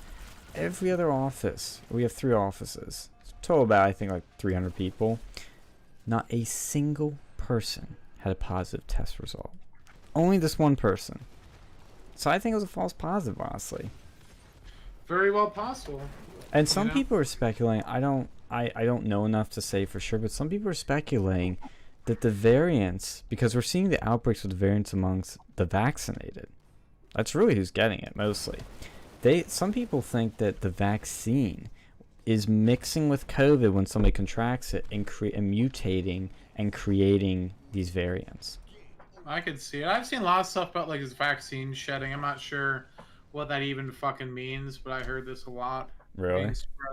Yeah, I was watching so like the Larry Elder show, but Larry Elder hasn't been there, so he had like this other guy who was talking about like how he's unvaccinated. He was next to someone with the COVID vaccine. He was claiming that he was getting sick because of vaccine shutting out. It sounds like a scam, but I've heard a lot about this.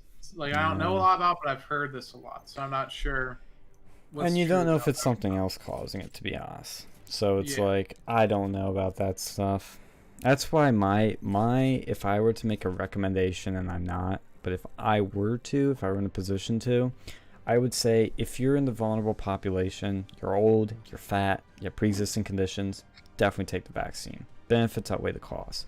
If you're not, probably don't. You don't have to, and frankly, you maybe shouldn't.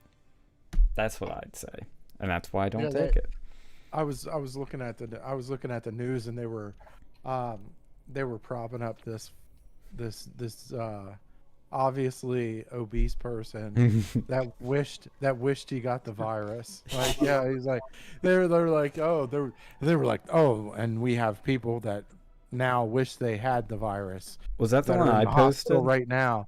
And I don't know. I think it was on the. It was either on the national news or the local news. Oh, it's probably fucking CNBC. I see that shit on there when I'm at the gym all the time. That bullshit. This fat dude's just like, oh, I wish I would have gotten the virus. Like, yeah, the vaccine. You're fat. You're a fat fuck. Okay, you probably should have gotten the virus. Okay. Dude, I'm fucking fat. I got the virus. It did nothing. No, I'm talking like he was obese. Yeah, he was. It was like obese. Like I'm trying to find too because like, I was on CNN's homepage, and they quickly changed it because I took the screenshot and I refreshed it, and it disappeared. But it was on their homepage, and it was something like there's this like fat fuck, and it was like, it said some like perfectly healthy person dies from COVID and regrets not getting the vaccine. Well, see, but they believe that those people are perfectly healthy in any size. So that's true. I'm like, no, this person's fat as shit. That's why they died from COVID.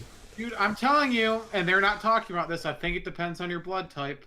That could be true too. That could be true too. Because let me tell you, I have a fucking 98-year-old great grandfather who got the coronavirus and he was fine. Yeah. Others have died and others have been fine.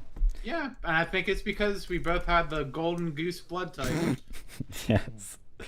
I'm trying to find this. I'm gonna look right now on my laptop. Hopefully I don't get killed in Halo, but I will check for it because it was one of those laughable things. I quickly took a screenshot. I'm glad I did.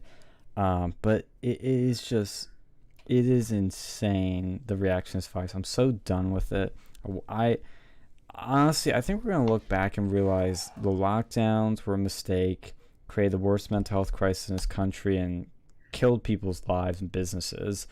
And the vaccine is honestly probably going to be a mixed bag at the end of it. It was the right decision to make. I think the lockdowns did do. I think there was going to be some benefits to the lockdowns. Hear me out. Oh, you mean like with the remote work? Yes, that is the one thing. I mean, a lot of people ought to go and take one for the team for that. But, I feel like this is going. That is a good thing that came of it. I will agree with you. It's going to be a game changer because guess what? The job I'm looking for. It's remote. I can tell you it's probably fully remote. The current job I have, I was told I'm only have to go into the office one day a week. No, I'm the same way, dude. And it's partially because of my lifestyle. It's going to be pretty crazy, I know, but I'm not getting an office job ever again. I'm telling you that. I know it sounds very Zoomer idealistic, but I'm just not doing it. I can't do it. My next job actually probably will be remote if I do get that gig that I've been talking to you guys about as a reporter for a certain right-wing outlet. It will be fully remote, which will be fucking lit. Yeah, like that. Honestly, there's no reason. What the There's. fuck, you fucking bitch. Oh god. Hold on. Hello?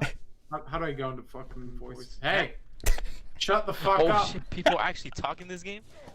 Shut There the you fuck go. up! You sound like a nasally. King.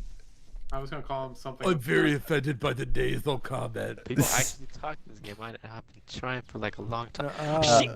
Alex, There's, what's the key to activate that, by the way? I think it was V. V. Okay. Yeah, what were you saying, Phil? I couldn't help but notice. Sound like a Poindexter, Dexter, bro. Shut the fuck up. nigga. So this week, I couldn't you go couldn't back help to but Call of notice Duty? that Tucker Carlson was at In Hungary. Budapest this Yeah. Gonna fuck your mom. week. What were you, Chris Capital, Chad? okay. Jeez. Yes. Oh man, I love fuck with these. Did people, you but- see his interview with Viktor Orban? Yeah. What? Oh, Yeah, yeah. I did. And I mean, it's I gotta say, I was You fucking fairly nigger. impressed with it. Oh boy. Impressed with the guy, which I mean, yeah, of course, you know, Ah. that could be. I mean, his behavior and his bills that he's passing could be different from the person itself, but. I don't see anything. I don't see anything kill. wrong with Yo, really oh, what God, they're yo, I doing. got that. Like, yeah, well, at least from what Tucker Carlson was saying, Yeah. of course. No, you he have seemed to- legit. Like, he seemed like a pretty frank, honest, cool dude, honestly. Well, yeah, I mean, of course, you got to take it with a grain of Yeah, salt too, 'cause absolutely. it is mainstream media. But I mean, look, you know that these people were trying to come in their country, and all they did was basically take a Oh, picture, shit. and turn them around. Yes. Like, yeah, all right, there you go. Fuck. That I'm should be pressing they mainly should be fuck- doing that shit here. That shit just doesn't do nothing. Yeah, Stop no. playing the game. You suck. Shut the fuck up, nigga. Like, Oh, God. Yeah, Alex was Saying jumping the the gamer voice word for like that. that. Shut the fuck up.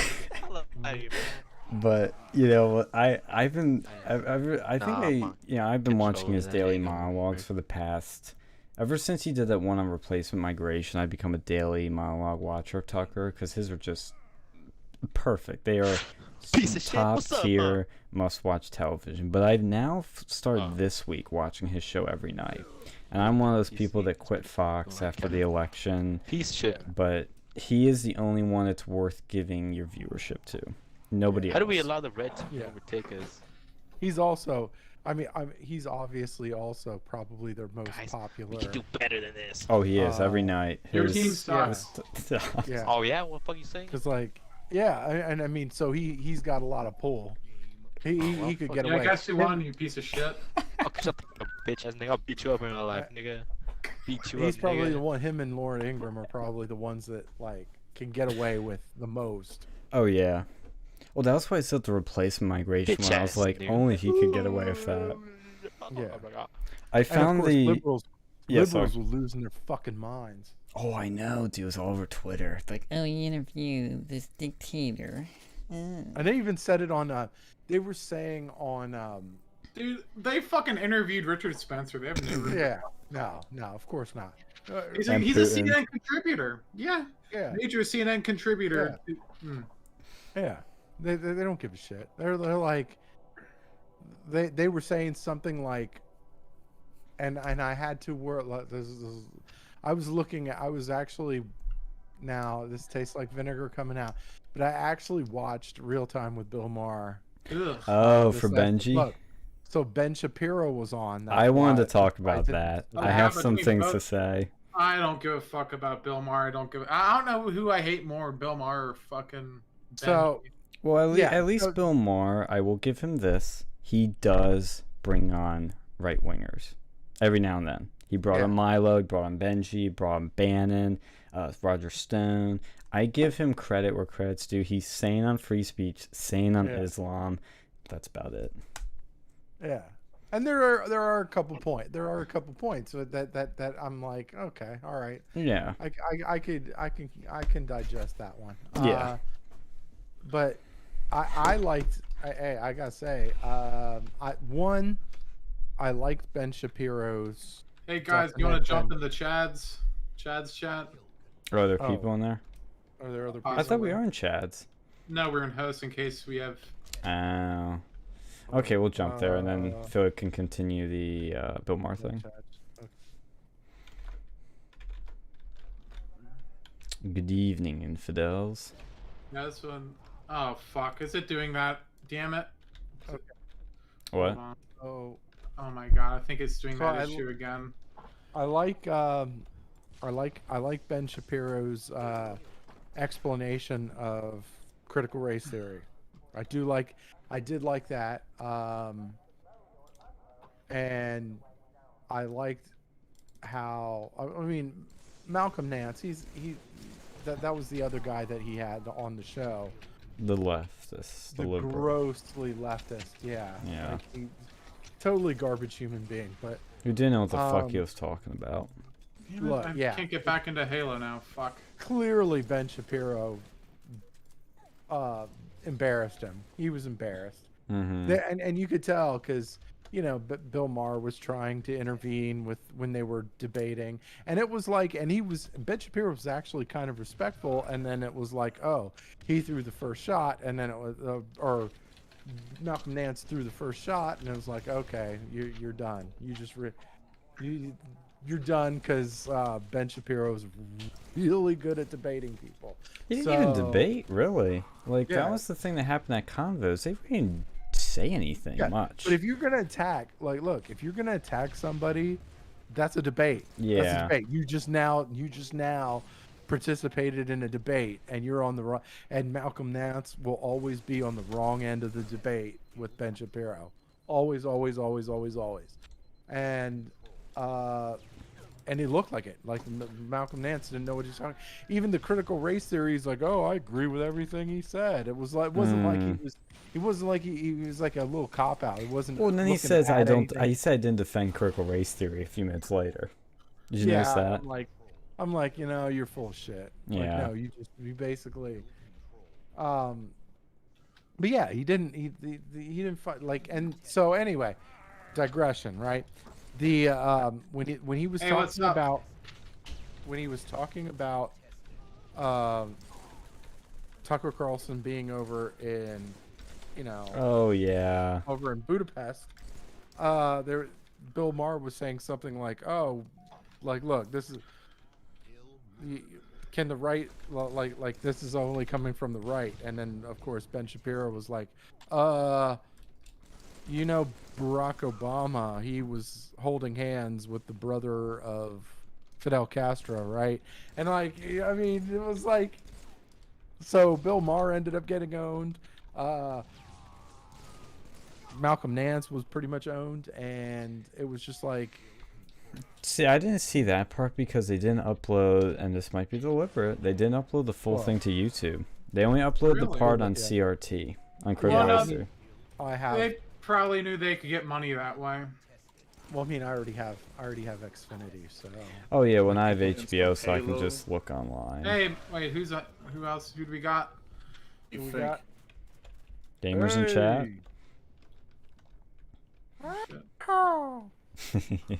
Well, the thing though, I will say, look, I think, and I have to see the full thing, so probably make make look like Benji won more. But I'll be honest, the bit I saw on the CRT, I don't think Ben Shapiro was that great. I thought he was Game or something? fine. Hey, But- what's going on, Dylan? He clearly won. You guys in the middle of a game or? Yeah, Yeah. we're on air. On the Oh, YouTubes. Too, yeah. But what I was saying, Phil, though, is Streaming on the interweb. I do think Ben won, but he made that stupid comment about like, oh, I sleep on a mattress full of money, and Dude, Yeah. I fucking hate that dude. Yeah. yeah, that it sounds elitist as fuck. I didn't like that. And he just, this is like, to contrast it to people who are on there that were more effective too, is Ben Shapiro. What I don't like about him, he's so inhuman, where he doesn't crack jokes really that much, and doesn't really laugh much, doesn't really show humanity. He's very robotic, and when you have people on there that Very aren't like autistic. that, Yeah, yeah. Yeah, that sounds about right too. Well, Pretty that's what much. happens when you have that much money. You have no soul, no sense of humor. Yeah. He thinks he's hot shit because he can debate people. You College know? kids. You can debate college col- kids. Yeah, it's like half these other people I see, like your little buddy Sam Richards. Oh, I'm hot shit. I can debate college kids and a mentally unstable preacher. Yeah, yeah. Is that? Am I not wrong? Am I Yeah. not right? How did I get You know? 15 kills? That's amazing. All right, let's back out of here. Yeah, okay. Well, see, and that's the thing too, is that while Ben technically on a technical level won the debate, he didn't really influence or persuade people because he doesn't have the full package of charisma and all those other things, and she comes off more cold and elitist, and and the other guy came off the total ass. So it's like Sean, back out. Yep, I'm out. So that's my take on it. You Let on? me know when I can join you. Yeah, you can join whenever you on. Oh, there you are. I see you. All right, let's go. No, but I guess I'll call you. What do you want to be called for this? Because we are on YouTube. Call me whatever you want. Just call me Alex. All right, I'll call you. Komodo dragon. Yeah, Dragon. Dragonite, I don't know. Dude, you Dragonite. hear about the fucking Chris Chan shit? I'm pretty sure it's impossible not to hear at this point. What? You have any opinions on I that? frequent exclusively meme sites, so yes, I knew it the second it happened. It was Do you all hear- I found on Twitter first, and I told Alex, and he started digging into it autistically, and then went on Kiwi Farms. Dude, do you hear about the Bella? I saw some of what's his name? Null? Or Quartering. who was it? The Gunt? Lawyer guy that does those videos. Viva Frey. Wait, did he talk about the Bella person? I think so. Oh, shit, dude. Who has it? Like, Tucker talked about it. I mean, Jesus. Well, he talked about Christian. Not many people are talking about the girl. Not yet, at fucking- least. The fucking incest, pedophile, fucking doxer, most epic troll in the universe, bitch. God. Fucking smug look, fucking zoomer. Oh, Zoomer. no offense. Maybe I'm thinking of someone else. Yeah. I think did I post any. Check out the farms when you get a second. That shit's funny. Oh, God. This is like your favorite story of the year, Alex. Dude, it is. It is. The amount of, like, I probably looked more into this shit than, like, actual work this week. Apparently, No. Chris Chan stomped his feet in the middle of Yeah. the first court proceedings because he couldn't get a hold of his toys. Wish I was joking, honestly. No, it's true. No, and he also burst out in the middle of it saying, like, when they were just the judge or somebody was talking, he goes, "I'm on the internet, I'm famous." Dude, I feel so bad for that motherfucker's lawyer. Shit, Oh God, that was my bad. worst lawyer. I mean, worst dude. gig as lawyer ever. Like, he's actually a pretty good lawyer from what I hear. You'd have to But, be. like, apparently there's people been harassing him on the internet, and he has a cookie cutter response for people asking about Chris Chan. He has a fucking response set up because people literally would not shut up about this guy. Well, this Like, is yeah. I was I gonna read feel what he so- said as arrest next. Oh god, I think did I post that in one of the main chats? I the posted fucking cookie that. cutter response. Oh no! Oh, I think you. Yeah, you did. Yeah. I saw that. It Dude, was like the it's press fucking- release thing. Yes. Oh my god. I forgot my sword was red. I'm The dead. same here. Yeah, this is what Chris said when he was arrested and was shouting to the camera that was being held by Ethan Ralph of the Kill Stream. He said, "I am People still compliant." watch him. Yes. Not as much. People pay money to watch the kill stream. He has his website. You have to pay Unfortunate. like $79 a year or something to get access to. Well, no, you can to- still see it on Odyssey. He streams it live on Odyssey. Well, yeah, but he has some sort of thing on the website. Exclusive Jesus content. Christ. If you want to see like the old stuff, Oh you have to pay yeah. money. Yeah, that's what Nick does too. Is you can see his live stream for free, but replays you pay for.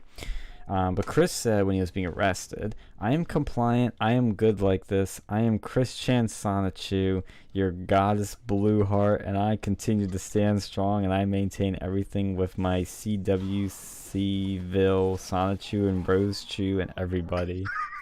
Dude, I still can't believe he thinks, like, someone literally put into his head that he's this character from this fucking video game. And the bomb on the right side. Dude, it's fucked. Like, imagine, because he knew that the people were trolling him, but he still believes in half the shit they said. Like, he's a tranny, and, like, he, what other shit? Like, he's this, like, CPU for the, what was the game? There's a Commodore 64 CPU or some shit. Like, Got the bomb on the right side. And I'm sorry, Phyllis, probably bored. He probably don't know what the fuck's going on over. It's more about the fucking weird Chris guy. Yeah, it's a niche topic. I Something no one ever wanted to know. Yeah. Dude, Yeah, we all do. This is like the most, like, I'm telling you, this could be a fucking like a epic, like a play. Dude, You know, it's There'll be an already internet historian video about this at some point. Oh yes, sir. it's I gonna love need that multiple guy. videos. There's already what 58-part documentary on YouTube, and that's only like scratching the surface of what we know about this crazy motherfucker. He is the most documented person, I think, in the history. Like, there is more shit about Christian, I bet. I heard one of the videos about one of those like videos about Chris Chan got taken down, as it was like something about promoting violence, and it was about how Chris Chan like sexually assaulted a whole bunch of women. The fuck? Yeah, but you think he was Sexually like harassed them.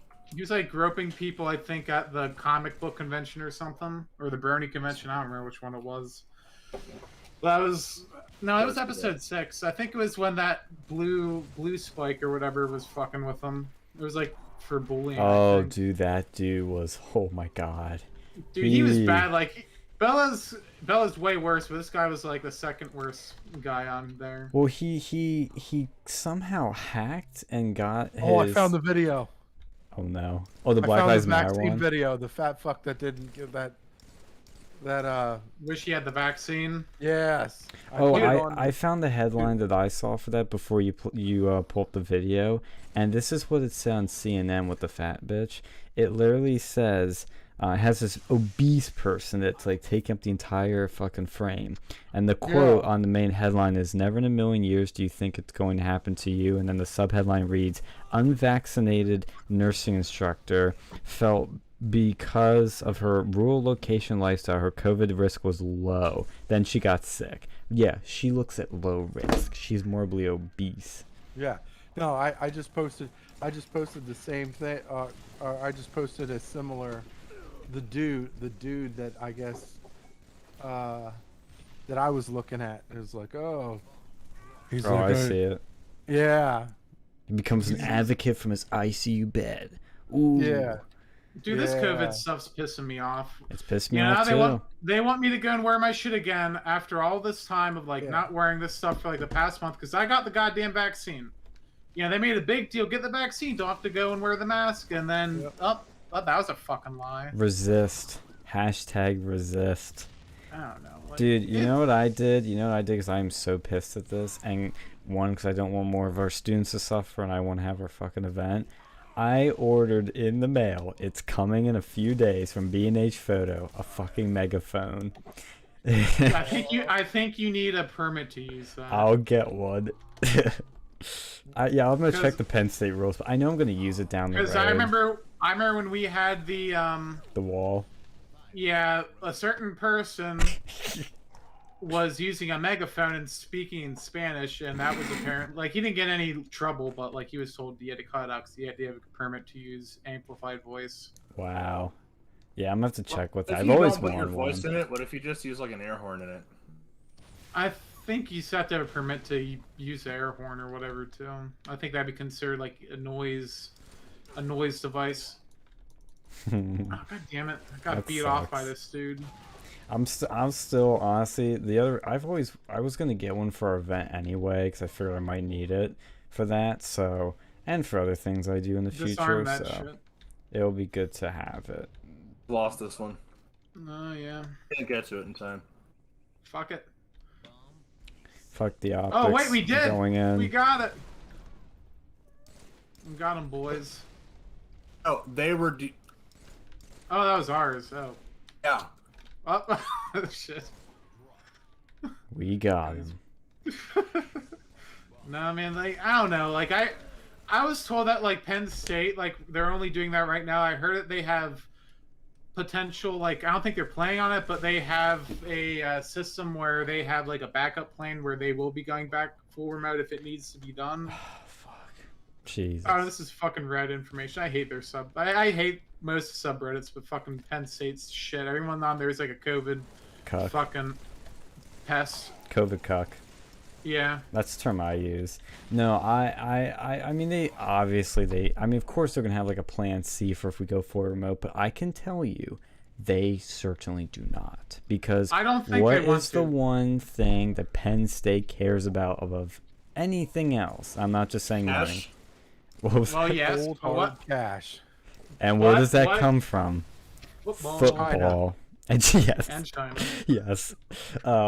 Yes. And honestly, that actually ties into this too, because they want to be able to market as we're the campus that can, you Chinese people can come in and have your full Penn State experience here. You international kids. But really, it's about football, because that's their big moneymaker. And even Coach Franklin's like pleading people to get fully vaccinated because he wants to have his full ass stadium, 100,000 people. And Yeah, I so do too, because I want to be able to have our event with just a measly 500, 700 people. May have accidentally assassinated you. Sorry. No. I don't think there's friendly fire in this, is there? Yes, there is. Oh, There shit. is, but it Oh won't. fuck, they're all there. If an enemy They're gonna hits you, raise it me. won't count. If I was Not James, your kill. if I was Coach Franklin, I would not want a full stadium. I would not want a full Why? 'Cause stadium. we're gonna lose. Are we that bad now? These shit, they were fucking. They were They didn't qualify for a bowl last year. Oh shit. And yeah, like you have to be shitty to not get a bowl. Like in the Big Ten, usually if you get a fairly winnable record, you're eligible to go to a bowl. Mm-hmm. I thought he was one of the better coaches. I thought like I after mean- the Sandusky or Heading something. up there. I just got blown Not the up. Sandusky. I thought after He's- the 409 guy left, he was like the next. He was Paterno. pretty decent. Yeah. It's Let them grab the that's a bomb. complex one because yeah, I mean he did okay. He's done okay with like recruiting and stuff like that, but it's like, but a lot of it is like, well, is it you? Because he really didn't have that much success before he got here, and they've technically the Penn State's gotten progressively worse in his time with the school. I think when that sack guy was there, we did pretty decent. Bill O'Brien, the guy that was that he replaced, yeah. So Bill O'Brien was the guy that they got as a coach. He was the offensive coordinator for the New England Patriots at the time. Oh shit. He came, yeah. So he came and that's when they still got their really good recruiting, and that was when they basically had the death penalty, where they could only have a certain number of scholarships, and they had to, and they were limited and stuff. And Bill O'Brien still kept them competitive. Like they couldn't win they weren't allowed to win the Big Ten title anyway, but he still made them competitive. And then of course James Franklin used that team to get to win the Big Ten, and I think in first or second year there. And then of course they've subsequently had worse records. And last year I forget what his record. I'm sorry He about betrayed that. me. I stuck some with the bomb and then they blew up. Yeah, I stuck him with a grenade and I lunged at him with the bomb. Yeah, You it's. guys are far more coordinated than we are somehow. Nah, Well, I don't know, I think. fucking- I hope. Yeah, they were 4-5 last year, and yeah, they did not go to a bowl game What the last fuck? year. assassinate his ass. Oh, I'm getting him. I'm getting him. I'm getting him. I'm getting him. Wait, how many times did I kill this guy? Shit. I'm disarming it. Disarming it. Disarming it. Disarmed. Sweet. But I hope this is as far as Penn State goes. They are not bringing back social distancing, but we're gonna see. I think the first football game is gonna be the make or break point. If it goes well, if after a few weeks there's nothing bad, we'll be moving on. But the joke is, I bet there's gonna be a spike in cases, but there's not gonna be any deaths. So how is Penn State gonna look at it? Well, I think I'd be very concerned. Like, if I was you, I'd wait till the spring to plan anything edgy. I don't know, man. I don't know if it's gonna be any better. That's the thing. I think it will. That's what we thought about the fall. I don't know. You know, that's what I'm saying. So I'm Well, thinking, I'm actually kind of surprised they didn't just mandate vaccine. You know. I am a little bit, but I think it's because the Penn State parent makeup is a bit more, and some of their donors are a bit more right-leaning than other universities. And Well, by I the still time know they were how- to make a decision, they didn't have time. It was like literally like they were making their announcement like a couple days ago, last week, and you wouldn't have had time to get fully vaccinated to attend campus.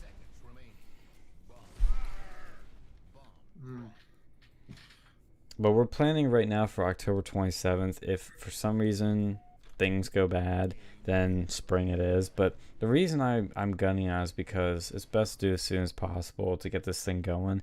But I thought when I heard that they were going to do football games, they have this football schedule and selling tickets, I'm like, okay, they are fully reopening and we shouldn't have any problems. That's how I looked at it.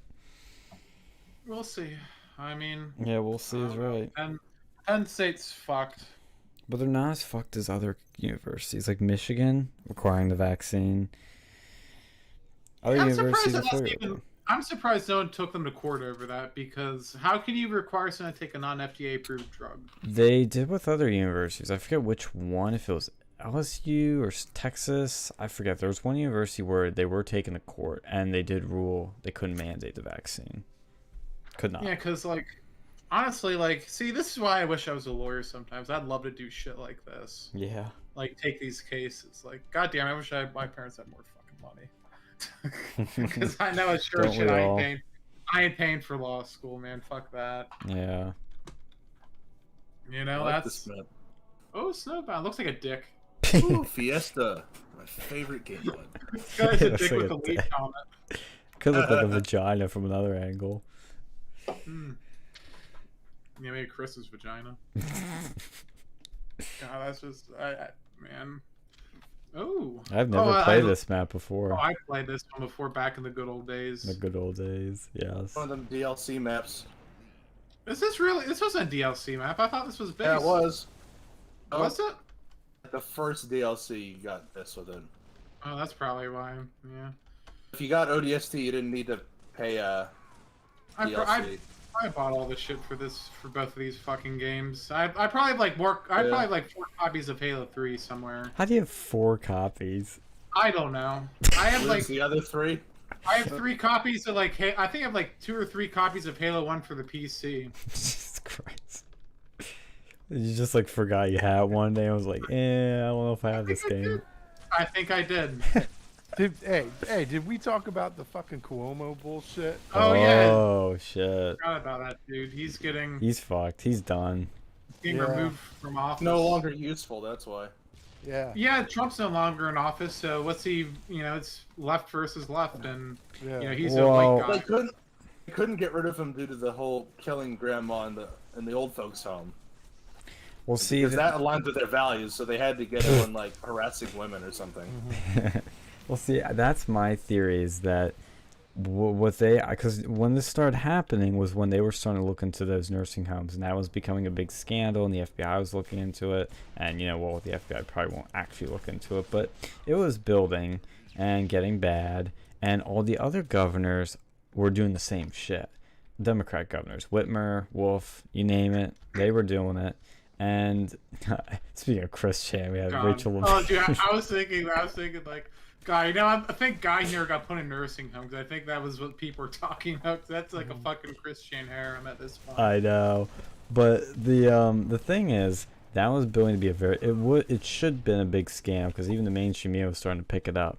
But then out of nowhere, these sexual assault scandals start getting hit on Cuomo. That picture comes out of him grabbing a girl and she looks terrified. And to be clear, I actually believe that he probably did this sort of shit. Maybe not to the extent some Yeah, are he's a saying. Democrat. Of course he did. Yeah, exactly. He's a male feminist and a Democrat. Of course he did it. Yeah, that should be like an easy way again. That The should be like an telltale. automatic inclusion of the sex offender registry. Yes, but the thing is, they're using this. He's becoming a sacrificial lamb because all of them are going after him, especially the radicals. I think it's a two-part thing. The radicals want to get rid of him to replace him. Maybe AOC will run for governor of New York. I know it sounds like a hot take, but it could happen if she doesn't Dude. run for speaker. But God, she's not going to win the speaker. There's no way she wins the speaker this early in her career. well, I don't think so because Nancy Pelosi has too much Hate money the and shit out of her power. too, because she keeps talking shit about him. Well, she has a loyal cult She's She's not following. as radical as she is. She's divisive. She's going to piss off the majority of the Democrat donors. Not all of them, but I think it pisses off a good half of them with some of her bullshit. I think so, but they want to replace the establishment and the old guard, and that's what they're slowly doing. And so that's what I think her interest and the radicals' interest in hitting Cuomo with the Me Too stuff is. But I think the bigger interest for the establishment's interested in taking him out so Okay, that Boomer. the... What? That was an achievement. It's an okay, Boomer. That's actually funny. And there was somebody that had the name Mickey Titty in the other match, but the establishment wants to take out Cuomo because they don't want the nursing home thing to come back on them because a lot of them were complacent in it and were a part of it. So he's a sacrificial lamb, so they spike a bad story with another bad story. That's the play, I think. Yeah, that sounds about right. Yeah. Because, Yeah, you know, they're all going after him on his side. Mm-hmm. They're Spike the all bad story with a bad story that has better optics for them going after it. Yeah. pretty much, yep.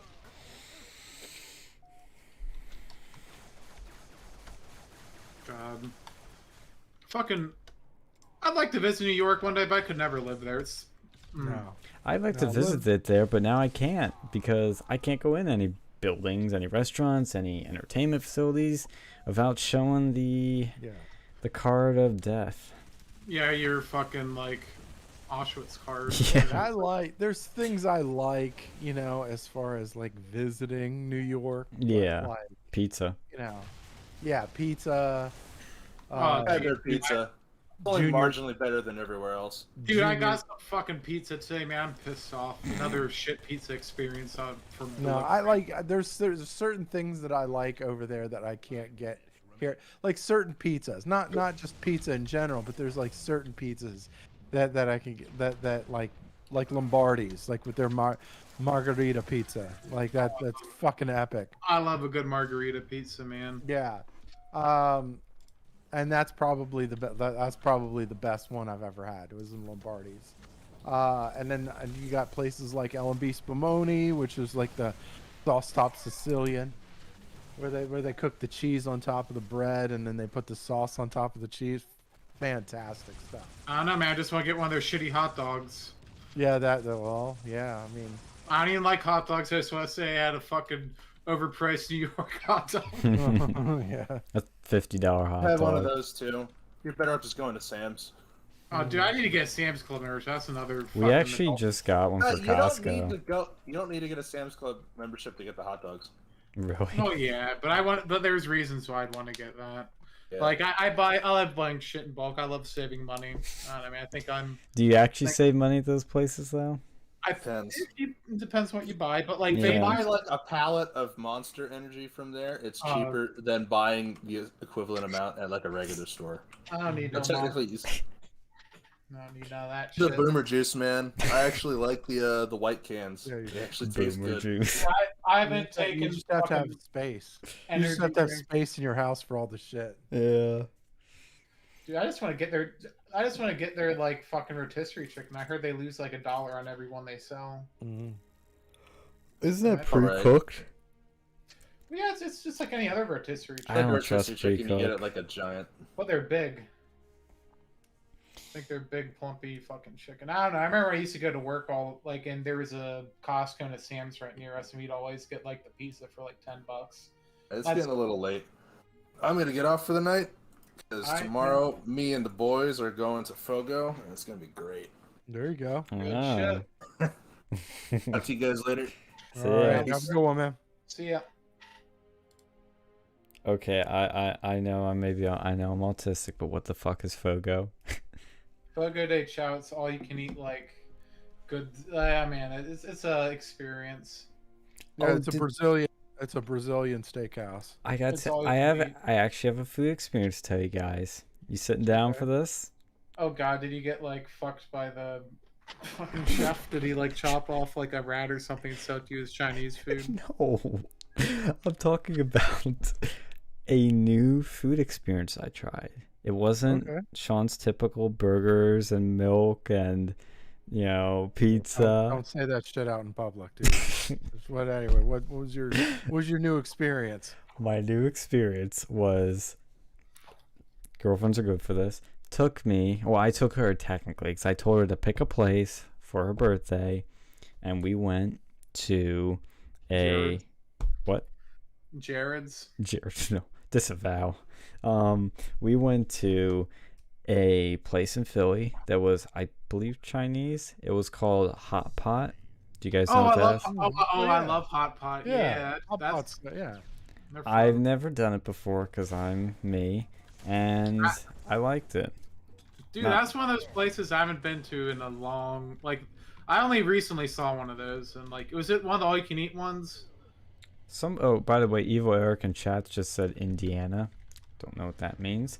Might be something we were talking about earlier, but it was a all-you-can-eat. Yes, you pay like $15 for the pot, and then you pick your juice that's in there, whatever you want to call it, and it's split two ways, so you could pick like two different like liquids to put in there. I don't know the terms, but we picked like the regular one and then tomato, and then after that you can pick everything you want to throw in it.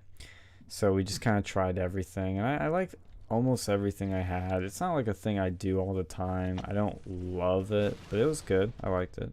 It's different. I It was love new. that shit. I love that shit. I went to one of them and they had like pork brain in there, Ew. and I Bruh. ate that. Like, dude, it was fucking good. Like, I thought it was gonna be gross, but like, no, it was good. Like Well, some weird shit. And I had like fucking weird animal bits I'd never eat anywhere else. this didn't have weird shit. It just had pretty typical stuff. Like there's a lot of meat slices and dumplings and all kinds of shit like that. So Dude. Yeah, I like hot pot. You had to go to that Chen's at Penn State. You'd like. I or do. Maybe, When I go back up, which I might be soon, I can try it. But I did try. Did I tell you I tried sushi for the first time a few weeks ago? Oh, dude, next one of these days, you fuckers have to come up to Pittsburgh, man. I'll figure something out. The I'll gang meets up. Dude, there is this all-you-can-eat sushi place over here that actually has like decent sushi. Because I'd never pay for normal sushi. Because you pay like $10 and you get like jack shit. But over there it's like $20, and I eat that shit till I fucking can't eat it no more. Because that's fucking good sushi. They have like a fucking lobster sushi. Yeah, a few months ago. I think it was like a month ago. I forget what we were doing. I think she was visiting, and it was actually my idea to do the sushi, because I was like, we're looking at places, and I was kind of same old boring stuff, and I was like, let's try something different. And I think she said, how about sushi? And I was like, yeah, let's do that. And then so I picked it and I tried it. I liked it, actually. I had like whitefish, I think. Do you have the real sushi or like the cooked sushi? It was the real stuff. And I didn't know it was uncooked. And then my mom was like, what the hell are you eating uncooked fish? And I was like, wait, what? They make it pretty decently. Now, one time I was at a Wegmans, had a bad. they at least. I'm not steam even it. sure if it was if it was a sushi or if it was a crab soup, but I had something. I got food poisoning for 3 days, and for like 4 years after that, I didn't eat sushi. Yeah, I don't blame you. But then I went to this place called Sushi Bomb, and they were like $20, and like, man, it was legit. And they have all sorts of shit. Like they have cooked sushi, not cooked sushi. They had this like spicy ass shit. They had lobster shit. It's good. Yeah, if so you're- I've tried a lot of food recently: sushi, hot pot, and lobster. I like there's a sushi joint I like in Philly. Marimoto is kind of cool. Okay, I'll check that yeah. out. Yeah, it's a little pricey. That's where I used to hustle younger chicks in my day. Nice. Yeah, Get some of that Chad. pussy. exactly. Was you were No, they eating got a good lot of stuff. different They got fish good there. stuff. I mean, what's up? I said you were eating a lot of different fish there. Yeah, I like you know. fish once in a while. I like my fish. I Yeah. like some of it. You know, like a salmon every once in a while. I like the. I was then they talking got- I about a like different crab. type, but okay. Yeah, he was trying to make a dirty joke there. It was, Oh, but no, God, Philly. I like Philly. I like Philly for some of the places that some of the places that they have there. I don't trust seafood outside of fucking Maryland, man. Or like Well, at least What not about like at least What about New Pennsylvania's England? seafood. New England I would trust, but like middle of Pennsylvania, I don't know, man. Well, I don't Philly's know. not really.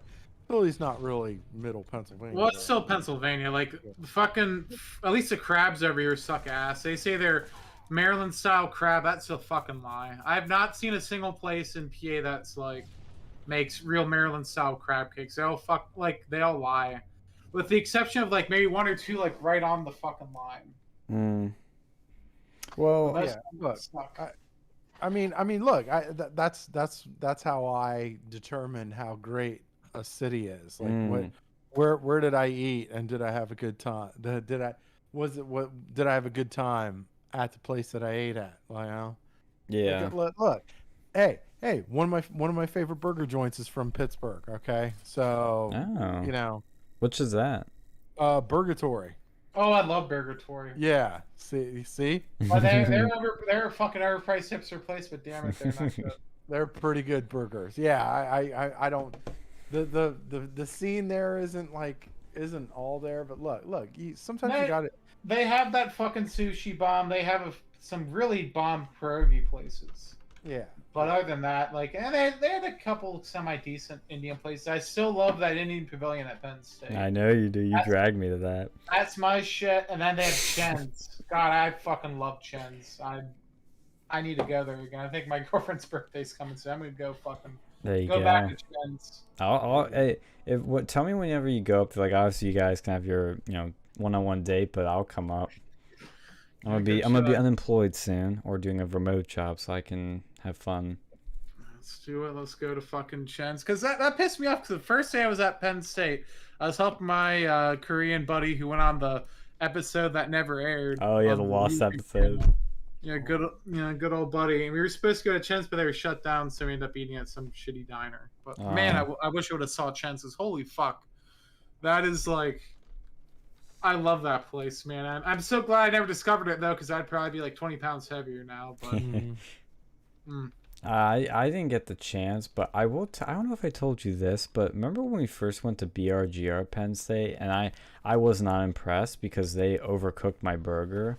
yeah, I've gone there. I tried it a second time with my girlfriend, and because she liked it, and I was like, I don't know, it wasn't that good to me, but okay, I'll try it again because maybe I just had bad experience. 'Cause I know you guys liked yours, so I thought I probably just got an overcooked one. So I ordered medium rare. I usually do medium. They cook it like medium rare when I say medium, but no, they were pretty precise. So I was like, okay, medium rare.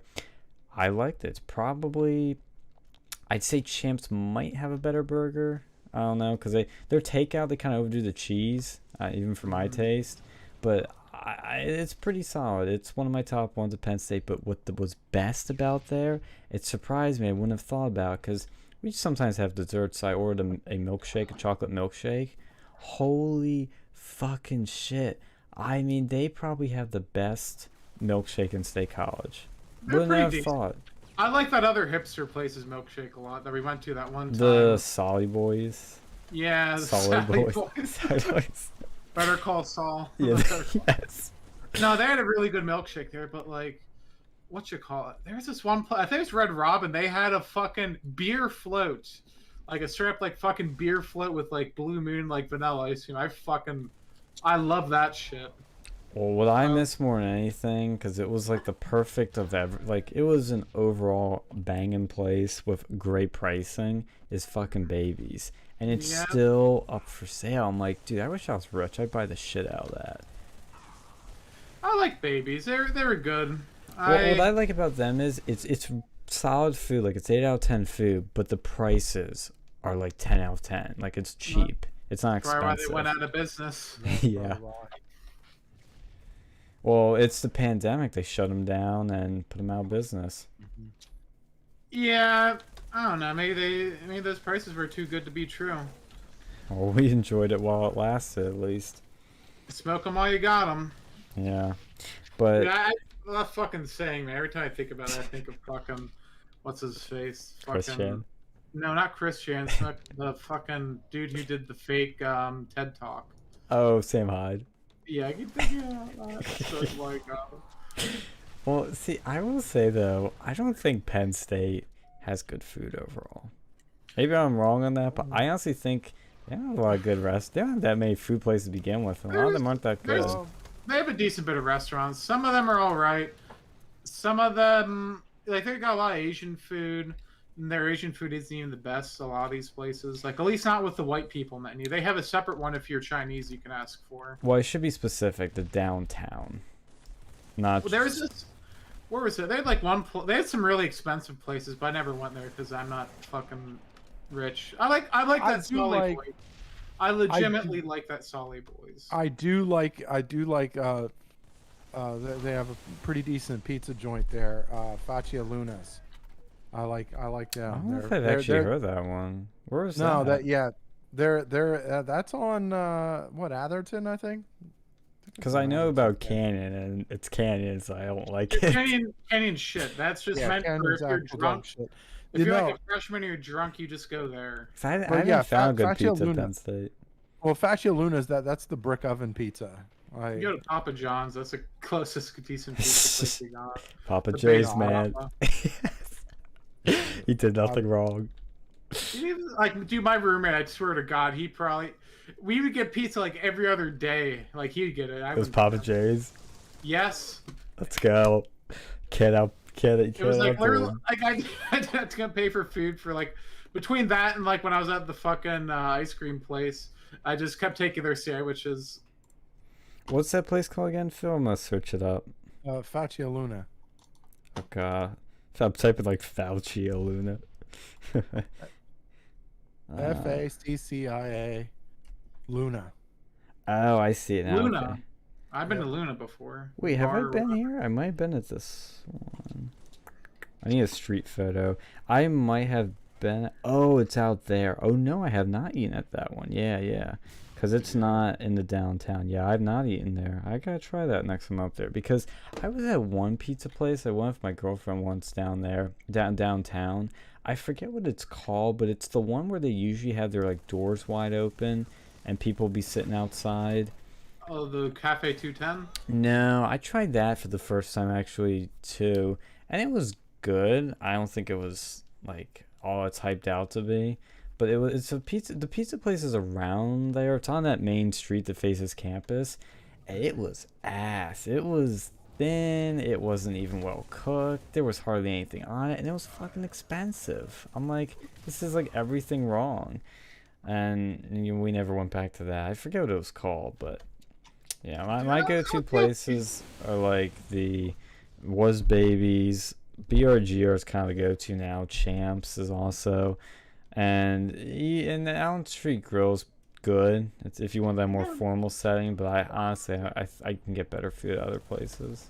I went to the tavern was an interesting one. You ever been there? No, because I never I looked at their menu and I'm like, this is all shit I never tried and probably won't like. So I kind of got my comfort zone kicked in. I didn't do it. Oh yeah, like the one time I went there, man. I don't know. They're weird. Like, they were cool because they offered, like, unlimited sides, but, like, the fucking soup was cold. Half the sides were gone that day, and it was, like, $30-some-odd for a fucking steak. Whoa. But I was in Vegas, so I was okay with it. And the steak was all right, but the soup was cold. You know? I don't know. Like, they have a lot of these sort of, like chain restaurants over there that are... That's probably some of the best stuff over there. There's a few places, like... Yeah, but I'd take BRG over Five Guys. They're both me the same too, price. Dude. BRGR has of all the chains there, they have the best burgers of the chains. Well, BRGR is like a chain, but it's like a pretty small chain. Yeah, it's like Iron Hill.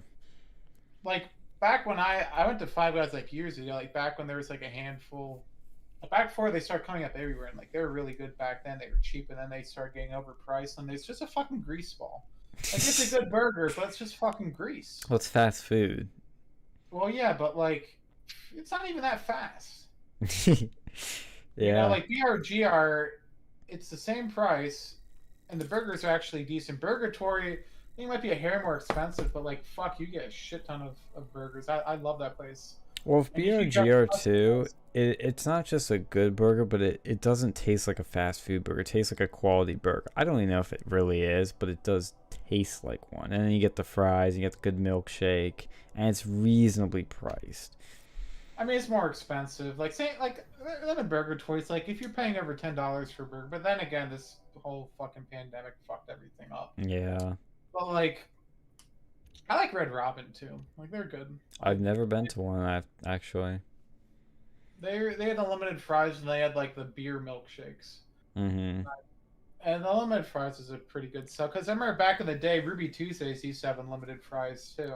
I used to love that place. They used to have a really good burger. Me and my brother go out there all the time. Their salad bar was like one of the best. You know, Like, actually, did you ever? I actually found the best. I can't believe I forgot about this place.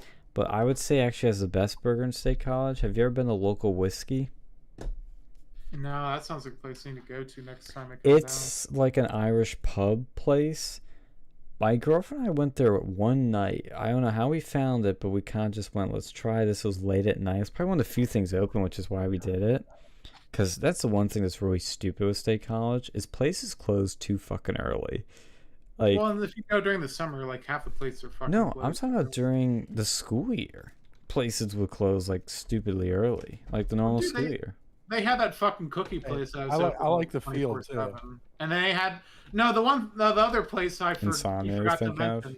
Yeah, Insomnia is really cookies. good. And the fucking the wings over. I love that. I love fucking wings over for what you got. That was the shit for their boneless wings. Oh yeah. I like the field because they had some pretty good burgers and they got some really good shakes too. Ooh, Man, we're now a foodie I haven't heard channel. of that one. I'm gonna have to try that one next time. Yeah. We're a fucking foodie channel. Yes. Yeah, we have morphed into. We're trying to reach new markets. We and really could subvert the Look, YouTube honestly, advertising. we really could be a foodie fucking. I know. I mean, I know Alex. He's big into the food. I learned that you're big Yeah. into the food, Phil. I'm big the into skinny one that's like not into I'm- food, but I'm getting into it. We're gonna be like become a foodie channel first. We end up evolving to a mukbang channel, like fucking next Nick Avocado or whatever. God. This is how we gain those subs and not have to worry about the YouTube apocalypse the censorship taking us out. We move away from politics and we do like We do what? the food eating challenges. Yes, Man versus food. yes. Oh, God. Penn State edition. Yo, what if that'd actually be a good idea? You do man versus food, but for college towns. Dude, they're probably all shit. Like that actually probably sucks. Be like, That's go the to the challenge. let's go to the cheap wing place. Well, it's cheap. You know, it's open up like till 8 o'clock, like from till like fucking 2 in the morning. That's but gotta it be one of tastes the like ass. ratings. Is like how late are they open, and then you like hit up Canyon, you hit up shit like that. Can eat a whole Canyon pizza in one sitting. God, fuck Canyon, man. That's like You the deserve to die. one of the You few places deserve that to are die a literally. horrible death if you eat a That's- whole Canyon pizza. That's only the most like terrible pizza I've ever had. Like, I remember the CRs got it once because our like that was at the one time our meeting. It was the election meeting. It was going Was on. it the for, first meeting? It was the one where a certain CR president would eventually cry at, but it was going on for so long. They were like, yeah, let's just go get some pizza. And they got us fucking Canyon, and it was so god awful. It was like the only time I ever voluntarily like ate that. I was laughing because that's something they would do. Because They you- can't even yes. get pizza right. And they did it, I think they did eventually, like the year after or whatever. They did that instead of Chick-fil-A. I think it was Wasn't that the first meeting? The one I was Yes. at? Yes, I thought they did give that canned pizza there. I think they did. Yeah, because a certain person was present who would be offended at Chick-fil-A. But then again, he actually did like Chick-fil-A, from what I heard. Well, Even on I stuff. think at that meeting, nobody was worried about the pizza. They were worried about something else. Well, they used to always cater that shit, and like I love Chick-fil-A catering. Dude, when I was president, we did shit right. We had pizza and fucking cake at our Damn it. first meeting. Don't want And to we try had, that. I think we had, it was either Papa J's or Domino's. I think I did Papa J's because it had to be offensive. So I did Papa J's plus the cake. And then Phil was kind enough to give us some Domino's, I think gift cards or something. And we had some Domino's a few times. But we did shit right. We had the food right. And then we would go to Champs every month. Did shit right. That's how you do it. Dude, fucking Domino's, I don't know what happens, but like all these like cybersecurity vendors keep like offering free Domino's pizzas delivered to my house from them. But that one sounds shady. Dude, it's good. Like it worked, and like they actually gave me like wings once for free. I didn't even ask them for it. They gave me Sprite, which I don't even like, but you know. There was one time where I bought pizza for the group. I originally wanted to do like a horrible prank that probably would have put me in jail or something. Oh, you're gonna go Canyon? No. I was gonna get pizza for the college Democrats, but I was gonna fucking put like laxatives on the fucking pizza. Oh my god.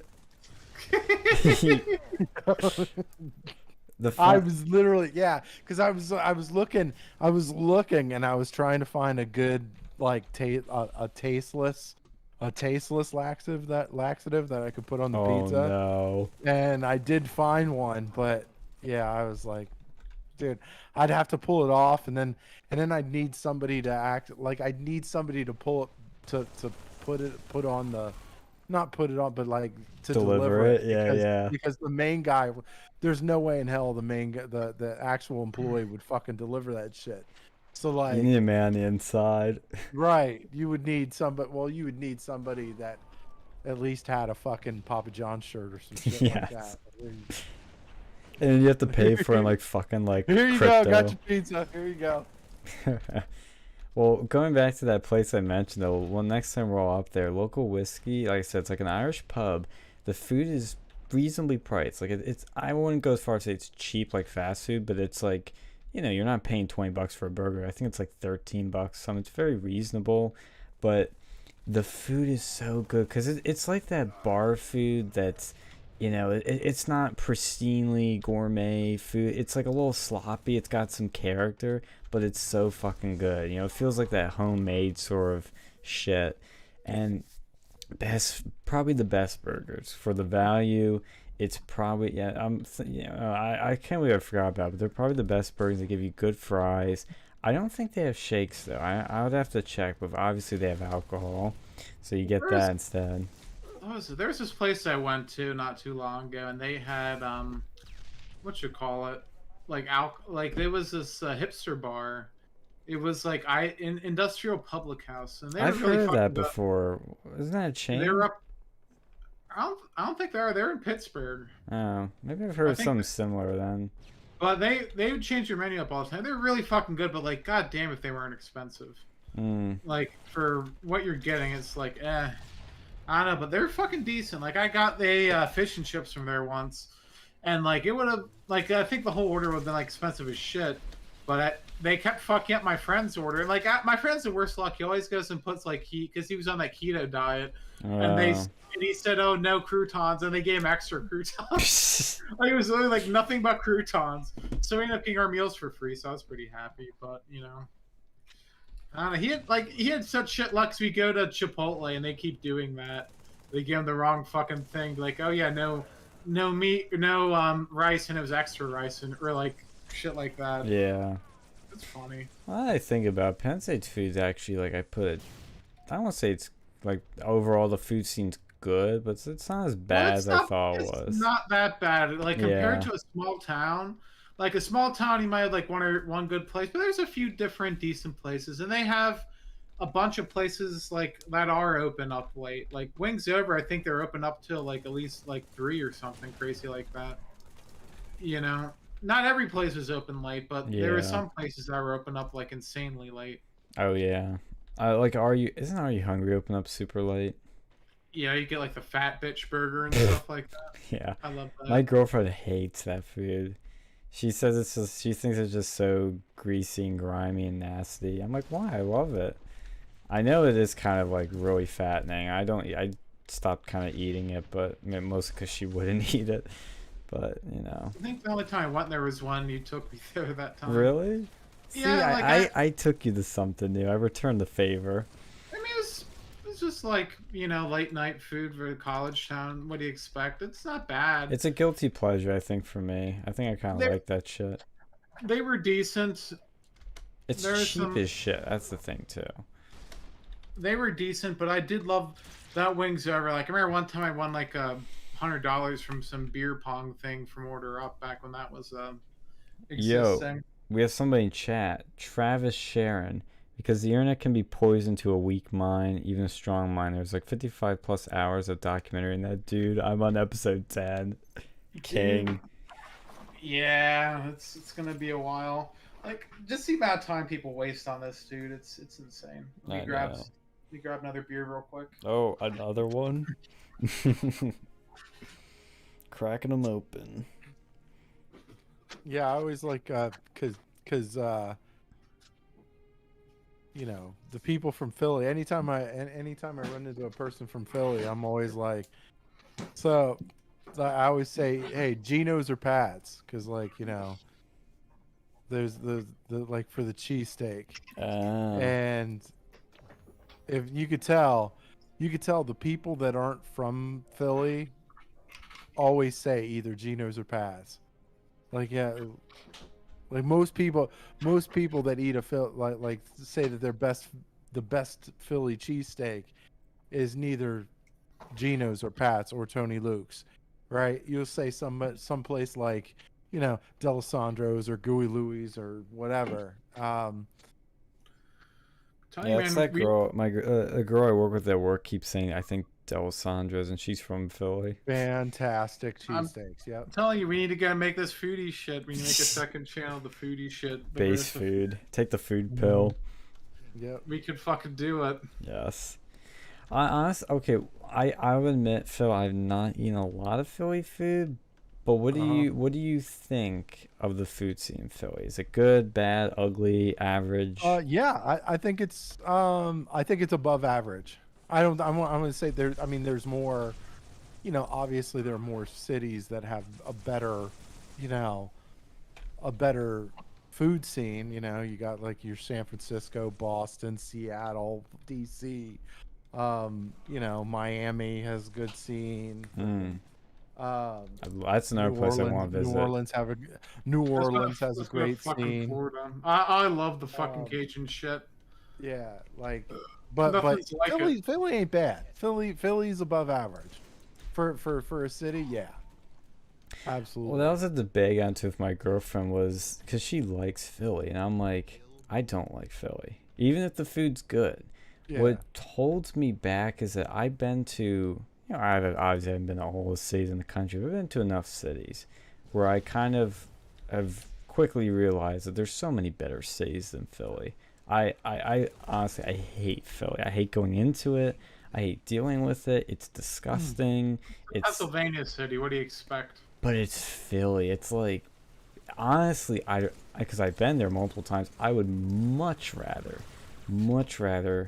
go into Detroit than Philly. There's just something about Philly that is extra disgusting and extra, like, ugh. It's all like, we were walking down the street on one of the main streets in Philly, and there's trash everywhere. There's homeless people. There's people yelling at each other. I'm like, and then we get into the restaurant, and it's like the nicest restaurant ever. I'm like, shit, this is a contrast. Man, you need to go to Raw Burritos. It's like that. It looks like shit from the outside, but their burritos are actually like not shit. Well, I remember we were going to, and like we were with one of her friends, and she was scared to go inside. I was like, come on. Yeah, it's actually good though. Like I used to be like, oh, this place is gonna be a shithole. Yeah. I went there and I was actually like, yeah, it's a pretty damn good burrito. I don't know if they were still the same. I haven't been there in a while, but you know. But my point is though, because I know this kind of sounds irrelevant, but my point is that even if the food is good in Philly, for me, what turns me off is just having to deal with the city to get to the food. Whereas so many other cities, it's such a better experience that it makes the food experience better. With Philly, it's like, oh, I gotta have bulletproof glass, I need to be wearing Kevlar, I need not step in some homeless person's puke. You know, even Seattle, for all the homeless people there in Seattle, it's a fucking like surprisingly clean city. I bet that's changed recently, but I know there's a really dirty part, but surprisingly pristine. Philly is just disgusting. It feels like you're in a dumpster, and I'm just like, I want to get out of here. I want to do takeout, you know? So Yeah, that's no, my take on Philly. I think I went to Philly like twice, but you know. I'm like, when I see so many better cities, I haven't been to New York, and I'd love to go there soon, but if I'm allowed to, it's just like there's just so many better cities to me and there's those cities I've only like scratched the surface of too from visiting on trips, and I'm like, I look at Philly, I'm like, I can't. There's just so many better options. I do like the cheesesteaks, though, I will admit. But, you know, I just look at it and I think there's so many better options. Philly just isn't worth it to me. Yeah, I can't comment. I can't comment on the validity of Philly. I've only been to probably a handful of cities in my life. I try to stay away from that. I like going to those random places that are not cities. Well, those can be really cool too. Like when we travel, we go to some of these like smallest towns with these mom and pop restaurants. Get some really interesting stuff. Sometimes it's not so great, but sometimes it's like amazing. I've been to Philly, Detroit, Boston, Baltimore. That was a scary place. San Where'd Francisco. you go in Baltimore? The aquarium. Oh, I've been there before. Yeah, that shit's. Yeah. That's fun. That's Inner Harbor. Yeah.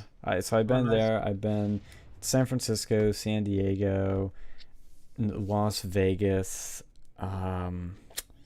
See, that's a place Detroit. I don't think you would like. I wouldn't think you would like Las I Vegas. hated Las Vegas. I know it's an unpopular opinion. Well, no, because there's nothing you would like in there. It's Drugs, sex, and alcohol. It is the most. Gambling. It's peak degeneracy in America, and some people like that. I don't. Because to me, it was just, first of all, it's hot as balls. It was like 117 degrees, the hottest I've ever been in. It was a lot of people. Like, I saw a drug deal for the first time in my life. I saw hookers. I saw strippers. And Dude, my old fucking house was right next to a Salvation Army. I'd see people selling drugs all the time while they're waiting for their kids oh, to shit. get done the fucking. They did some sort of like after school activity there. Was Yeah. So it's that. There's all the gambling. All the casinos had smoking, which I hate. And you know, it's noisy. And I thought it would be cool because of all the lights and shit, but ended up turning me off. I just don't like it. Well, there's like nothing I think you would like it. If you don't like gambling, if you don't like drinking or smoking or being Titty a degenerate, yeah. titty bars. Like there's nothing for you there. Well, the only thing I could see is some of the shows and the attractions and some of the like weird shit, like the pawn shop, or you know, I don't know, some of those things that you only find there. That's like crazy stuff, like the big shooting ranges, stuff like that. We should go there again. Oh God, Have a you're gonna group try and like get-together. crush me and like crush my soul. We're gonna go there whenever we fucking make money, and just go over there and just do some stupid shit. Go to Las Vegas. Make a remake of The Hangover. Yes. My, I was gonna say the my remake friend of the goes- fucking other thing that happened. every in Las now and Vegas. again, my friend goes there for the AVN Awards. I just got that joke. Yeah, continue, Phil. Sorry. Yeah, one of my friends, he goes there every other year for the AVN Awards. Jesus Christ. God, that's like the one thing I would not want to like. If I was a girl, I really would be like, "Oh man, you're Can such a we good like not? whore on camera." It's like you get paid, you get an award for it. Like it's a horror awards. Horror You know? awards. Mhm. That's Fall what they award. are. Well, hold on. That's what they are. But I guess everyone knows at least their fake name. You know? God, Yeah. like that's just gotta be so terrible, man. Just being like, oh yeah. It's like 20 like I think it's bad for some of those girls who do stupid shit on like Snapchat or the OnlyFans, but like God, these people who are actual like porn stars, man, that sucks. I just thought of something terrible. What if there's an OnlyFans award ceremony? They probably will. Do you think Maybe that's they'd win gonna? I AVN. think that's gonna happen. I mean, Belle Delphine should win something for all those stupid like people she got to pay for her stuff. Her bathwater. So God, like, here's I think the, Christian tried to do that too. He tried to sell his Jesus. basketball. here's the list Pay of for his awards. legal fees. Here's a list of awards for the AVN Awards. Oh so you no. you got the female performer of the year. You got the male performer of the year.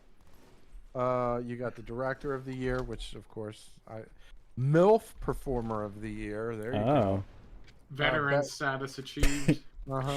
Right. Best new starlet. Best new male newcomer. Oh. Let's see here. Best girl scene. Mm. Best boy girl scene. There you go. Favorite cam girl. I see Belle Delphine should win that shit. Yeah. Transsexual performer of the year. That's a new category, I bet. Let's see. I don't know. Fuck. Here. Okay, let's see. Oh, here we go. Here's some here's some real ones, right? Here we're getting this juicy stuff here. Oh, no. Best anal production. There you go. What's anal production? You're getting fucked in the ass. Yeah. Oh, they Best mean scene where- I see. The movie that has good best Yeah. anal movie that has like good production. Okay, Yeah, that makes right. more sense. Do they have like separate anal only movies? Like, or that just gay shit? Because you know, if I'm paying money, like and actually spending money to watch a porno, I'm gonna want to see a little bit of everything. You know, I'm gonna spend $30 on a fucking disc of people's genitals. I want to go and get around the world tour. You want some diversity. Yeah, I'm not just gonna want to see people like fucking in the vag or just gonna blow job. I'm gonna want to see a little bit of. You want to see little some bit of- range. Best big butt production. Oh, I killed you. And the winner was Big Anal Asses 8. There you go. God, who makes? I do. those- I love reading these fucking titles. They're fucking hilarious. Hold on. I like it when they try to do like a porno like spoof, like what was it, like Star Wars or Spaceballs. something. You need to do that. Pump Sorry. or what was the one for Pulp Fiction? It was Pulp Friction or something. yeah, Pulp Friction. Yeah. Kiss Kiss Bang Bang. Oh wait. Game of Bones. That was pretty much already a porno, but they probably did make one. Like, see, at least that's like fucking funny, but just like Yeah. best anal 8, it's just like. Well, I hate when the porn films try to be all like serious, like it's art. I'm like, no, sit down. You're just making Well- jack off material. Sit down. Yeah, they have that like X art shit. They try to be all fucking hipster with their porn. Yeah, Like, and dude, artsy. oh yeah. They're trying to Oh, yeah. legitimize it. Be like, yeah, we're not just like flat material. We're art. We're high art. We're Stanley Kubrick. Oh, Well, he, yeah, had, it's just- he had sex in his films, which just happened to be rape. Oh god. Clockwork Orange reference. As much as I like Stanley Kubrick, like man, he's really a pretentious person.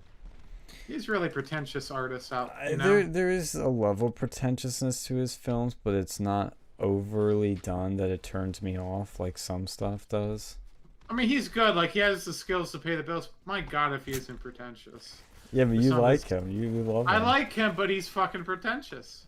Well, you what's know? okay? I'm just because I agree with you, but what do you think is pretentious, like specifically? Dude, like that suit, like all this stupid like imagery and stuff in half these films, like 2001: Space Odyssey, Like with the that- baby.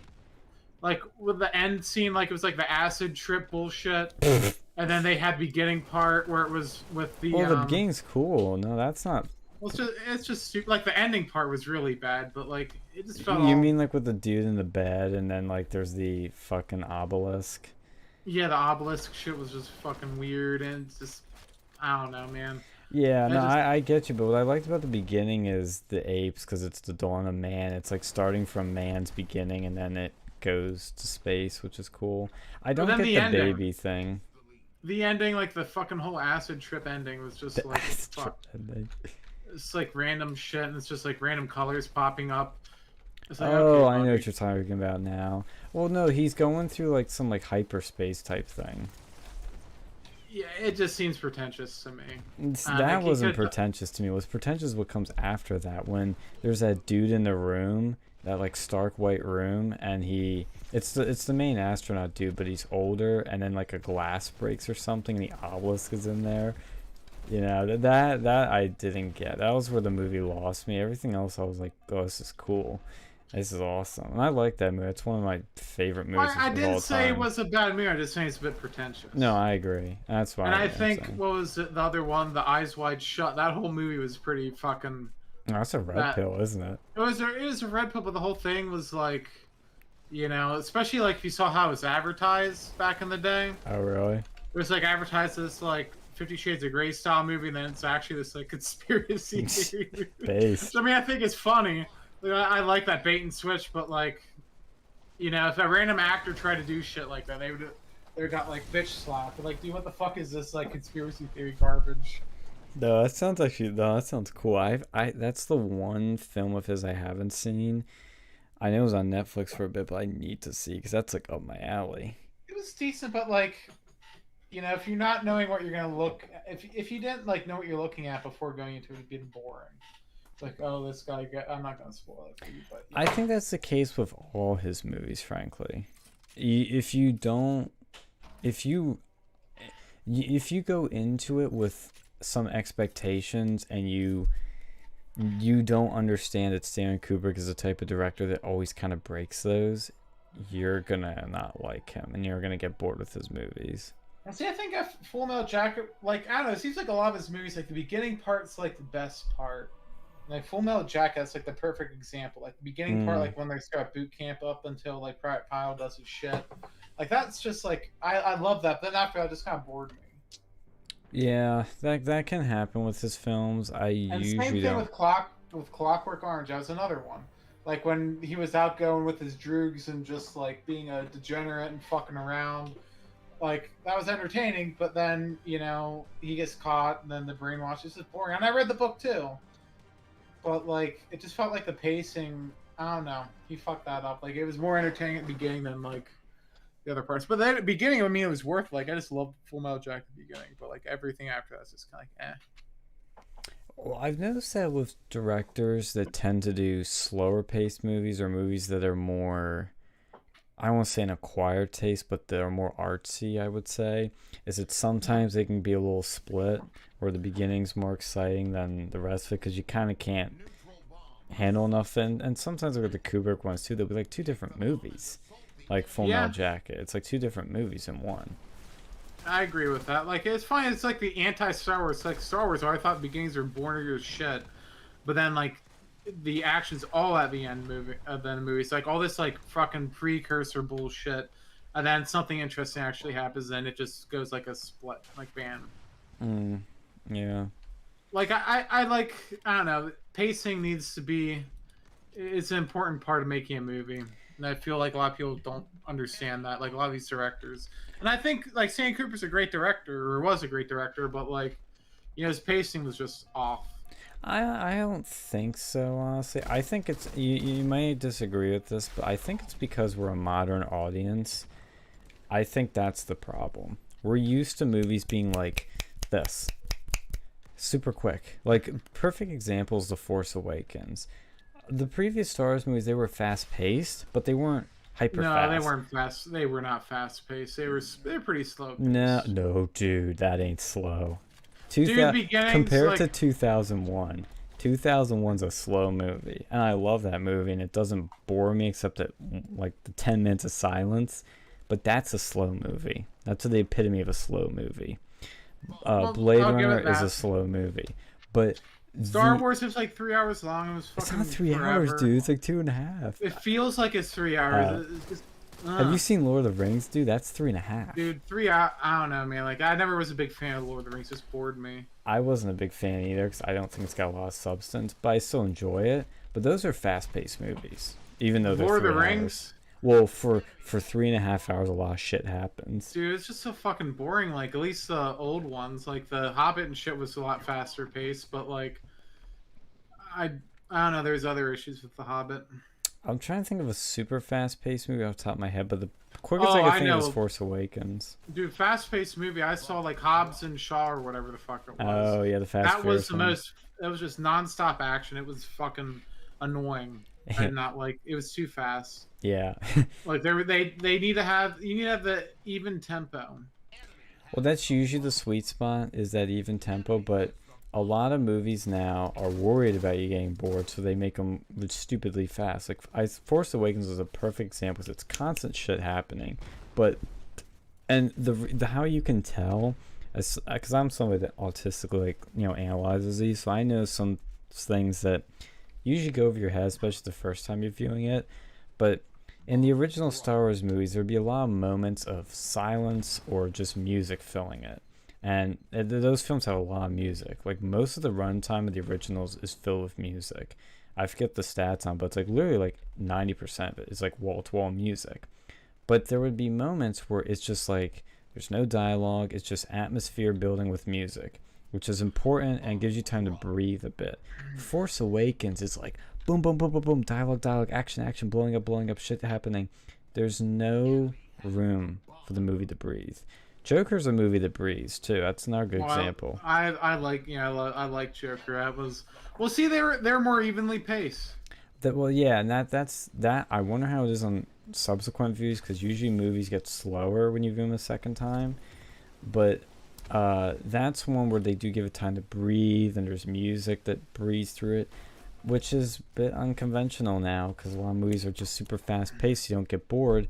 My point being is that is how audiences have changed. We have a much shorter attention span with fucking like 5-second TikToks and Vines, and for 6 seconds with Vine, and so they're afraid you're going to get bored, and some people do get bored, so they make it super quick for that reason. But movies used to not be that way. Movies used to be pretty freaking slow. But people like me used to, like when I was a kid, wouldn't like that, but now I actually kind of like it when they're slow. I enjoy it. I think it has to be interesting in all parts. I think that, like, you don't need to have action, but you need to at least have like a build up, like take like the Harry Potter movie series for a second. Like it was a big movie series, and there was build up, but like it wasn't. I feel like it was perfectly paced. I feel like as much as I hate the fucking bitch who wrote it, well, actually she's getting more she's based kind of based as the years now. go. As the years go on, well, she's still a fucking radical feminist. She's a trans exclusionary radical feminist, but Yeah, the only good type of feminist. It's like a draw with them. They're still feminists, but I know. Like it was. I think those movies are like perfectly paced. Like at least the first three. I agree. Always, like that's how you make a fucking movie. It's entertaining for kids. It's entertaining for fucking adults. I'll still rewatch those movies. So they're decent. they're awesome. Yeah. They actually paced it right. Like there's a lot of ways you can fuck up the pace, but they didn't.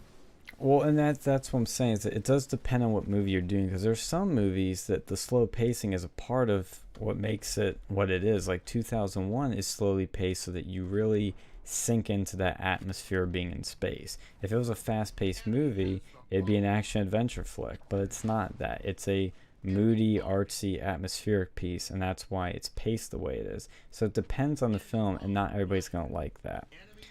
Like John Wick, for example, is an action movie, and it's fast-paced in terms of what's happening in the story and the plot with all this action, especially the third one. But it's not really edited like a fast-paced movie, because a lot of like the Marvel, that's a perfect example of hyper-fast movies. The fucking Marvel movies, those are ridiculous, where it's action for most of them, not all of them. So Infinity War actually bored me on the second viewing, and then Endgame my girlfriend fell asleep during because it was so long.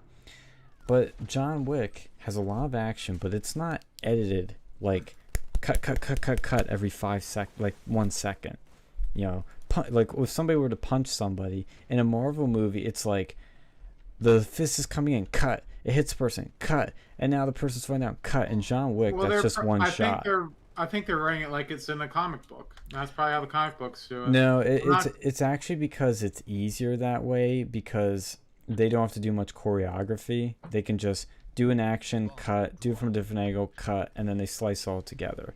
With like John Wick, they're doing lots of choreography that's rehearsed beforehand, with more sophisticated action that they do in like one continuous shot or multiple, like 10-second shots. But that requires the actors to be more precise, because they can't fuck up, or else you'd have to cut it or do it all again. You know, so you're using like anime fucking cheats to make it look longer, or make it look better. That's what they do too. Like they'll just go, like out. I remember reading somewhere like that's why they have their stupid long ass openings, so they can just do it once and it takes up 3 minutes. Oh yeah. And they'll go and like do the fucking same thing, and they'll do all sorts of stupid lazy ways to go and make their job easier. Yeah. It's just laziness, you know.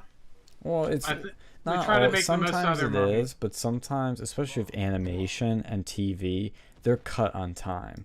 Like TV is insane how much you gotta do quickly. Movies they get a lot more time, but TV it's like you have a week to do an episode, and then next week do the next one because it's gotta go on air soon. So it's more tight, and so they have to do things like that. And when you're doing hand drawn animation, you cut every corner possible because it takes so fucking long. Oh yeah, I mean they pay like they have a bunch of people who do that shit for them. They like really apparently they really like they abuse the fuck out of those like animators. I Like it's bet. people from like Thailand or something, Yeah. and like art students. They'll just be like, okay, you draw this one picture of fucking SpongeBob and boom. Yeah, SpongeBob was know? out of Korea, I remember. Like they do the whole fucking scene. Like it might take, and they just have so many people doing it. It's how they do it though. Yeah. Yeah, Yeah, a lot of the that's- animations outsource those countries because it's cheaper. Because they have slave labor, pretty much. But animation's a very fascinating medium because that's something that used to be just for kids, and now it's become more adulty, which I Well, think is they've had adult animations for as long as fucking anime has existed. Like look at Fritz the Cat. It's like the first furry fucking depiction. Yeah, wasn't that for kids? No, it was adult. There was like pornography in there. It Oh was, like, made in the shit! I think I'm 70s. thinking of something Like else. actual like furry bullshit. This is where this all came from. Oh, I'm thinking remember- of Felix the Cat. Sorry, that's different. No, I saw it on like fucking Netflix once. It was disgusting. Oh really? It wasn't the worst movie. It wasn't like they were trying to be like, oh cool, oh look, the crows are black people. Look at how like That was in tune we are with... Dumbo. Well, no, they did that over there too. Like Jesus. it was a weird movie. It's like the first. It's only like one of the few furry, like official furry animations. Oh. Like it, like literally generate like the furry sex cult from this movie. God damn it. It's the worst movie ever then. Well, yeah, I see what you're saying now, and I mean, it technically there did exist adult animation, but that used to have from the 70s. Like animation's been around before that, and it was Well, yeah. all for kids, and then the Well, adult ones were very rare. Only adult recently has it content- become more mainstream. Adult content in general was different than we have today because of the fucking Hays Code. Mm-hmm. Like they didn't have like pornography until like the 60s and 70s, anyways. Yeah. And animating shit back then was a lot more of an ordeal, so you may as well go for one with mass market appeal. Yeah. Well, see, that's like things like Simpsons, Family Guy, or more adulty animations. Like even, They're sitcoms. They're all fucking sitcoms. Like the only I like know. all, and that's the problem with like Western animation is they're all fucking sitcoms. Well, that's why as much as they have some degenerate shit, I do like what Adult Swim is in terms of trying to be that adult animation that isn't just sitcoms. They have. But most of them are sitcoms. So like, what I is know. what do you call Rick and Morty? Like that's the only like real one that they have that's any sort of like at least pseudo intellectual. At least it's trying to do something different than Family Guy. Right. I'll give them that. And then like what else they have like Squidbillies. That's a fucking like sitcom made by a bunch of fucking idiots. Yeah. Well, You know, that's where honestly. I'll give it that though. It's at least unique. Well, that's why I loved what they did. I know what you're gonna say, and I'm gonna scream and yell at you. But I did love how with that last season of Samurai Jack on Adult Swim, they made it as like an adult animation. It wasn't a cartoon for kids. It was actually like an adult animation. It actually had some cursing, had some blood, had some adult themes.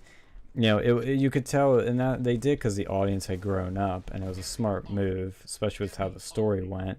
But it was so refreshing to see a Western animated cartoon that was adult and wasn't a sitcom. It was like, this is so cool. Why isn't there more of this? No, I get you with that. Like, my issue is like, I don't know.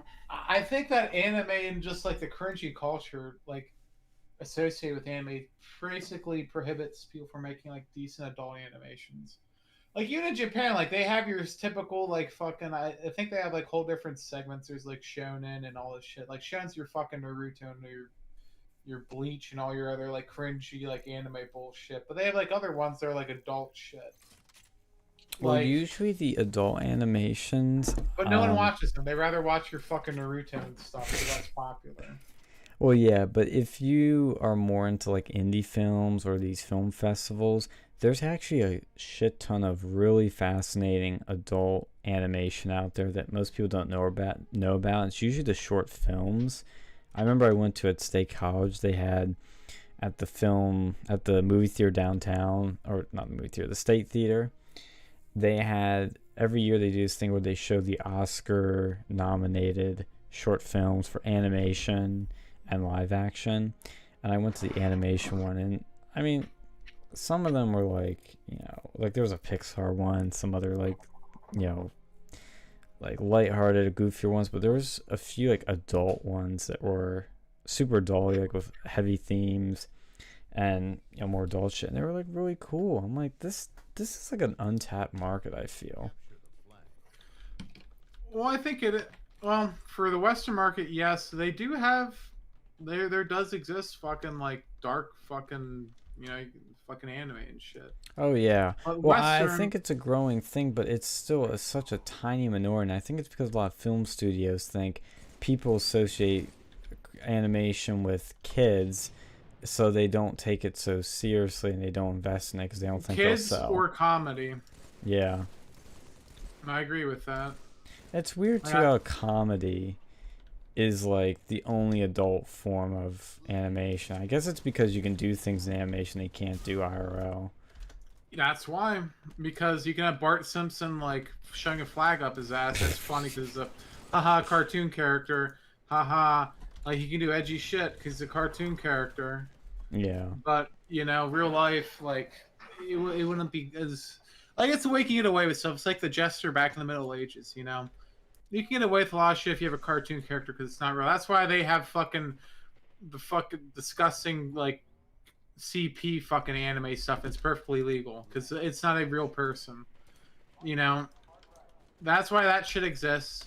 That's why like certain genres of anime exist because you just legally can't show real people doing that. Because it's an animation. People do like. At least to some degree, oh Jesus, I got launched. Like they do associate that with like kids, I guess, and that's why it's sort of funny. Like, haha, look this guy. Like, look, it's like the kid's cartoon, but he says bad words and he has sex. Haha, look, Family Guy. Haha, funny, right? And I think that's how it started. It was like, oh, look at this guy. He's a cartoon, but he's not. The Simpsons, Homer Simpson. He's not like your usual cartoon. He's not like your. I don't know what the fuck they had in the '80s. I don't know, like Mickey Mouse. Look, he's using semi-foul language. Haha. Look, he's a real he's this weird person. Yeah. I don't know. It's this abstraction layer, I feel. Well, that's kind of what I liked with Samurai Jack was when they did it, the adult T season, the mature season, I guess you could call it, is they did do those little things like very rarely, but you could tell it's kind of like they were just sitting around there like, oh, we have to do this. We have to just do this one dirty little thing. And it was more, I don't want to say it was subtle, but it was just rare. It still took it, like the first 3 episodes were like really serious, really dark, and then it kind of went more back to what it was like, but it was kind of fine. I thought it was fine, but it was still overall more mature, but it didn't go too far with that typical cartoony shtick stuff. It did it here and there because it was cute, for the moment and funny, but it didn't overdo it at all. And that's like a trap, like you said, they kind of all fall into a trope. Well, yeah, at least that's what all the Western animation does. And that's the problem. Like, I think they just see what they get the most advertisements for. When was the last time they had like a real adult like animated movie that was like an actual movie, not just like a cartoon? Yeah. Well, that's where they really don't do is movies. And it's because I think they're afraid they won't have that appeal. They only seem to do in short films and TV shows. And like I said, Samurai Jack was one of the rare examples because there just isn't a lot like that out there. Yeah. But I think the only way they were able to get away with this because it was already, you know, an established brand and show, and they trusted the guy that did it and just went with it. And they were on Adult Swim.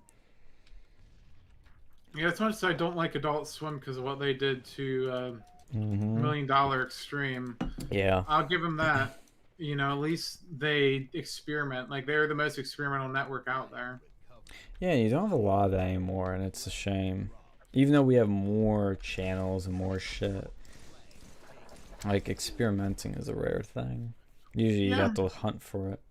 Especially look back in the day, they used to have all these weird shows like Tim and Eric and stuff, and like now I think it's like half it's like anime and the other half's like Rick and Morty. Yeah.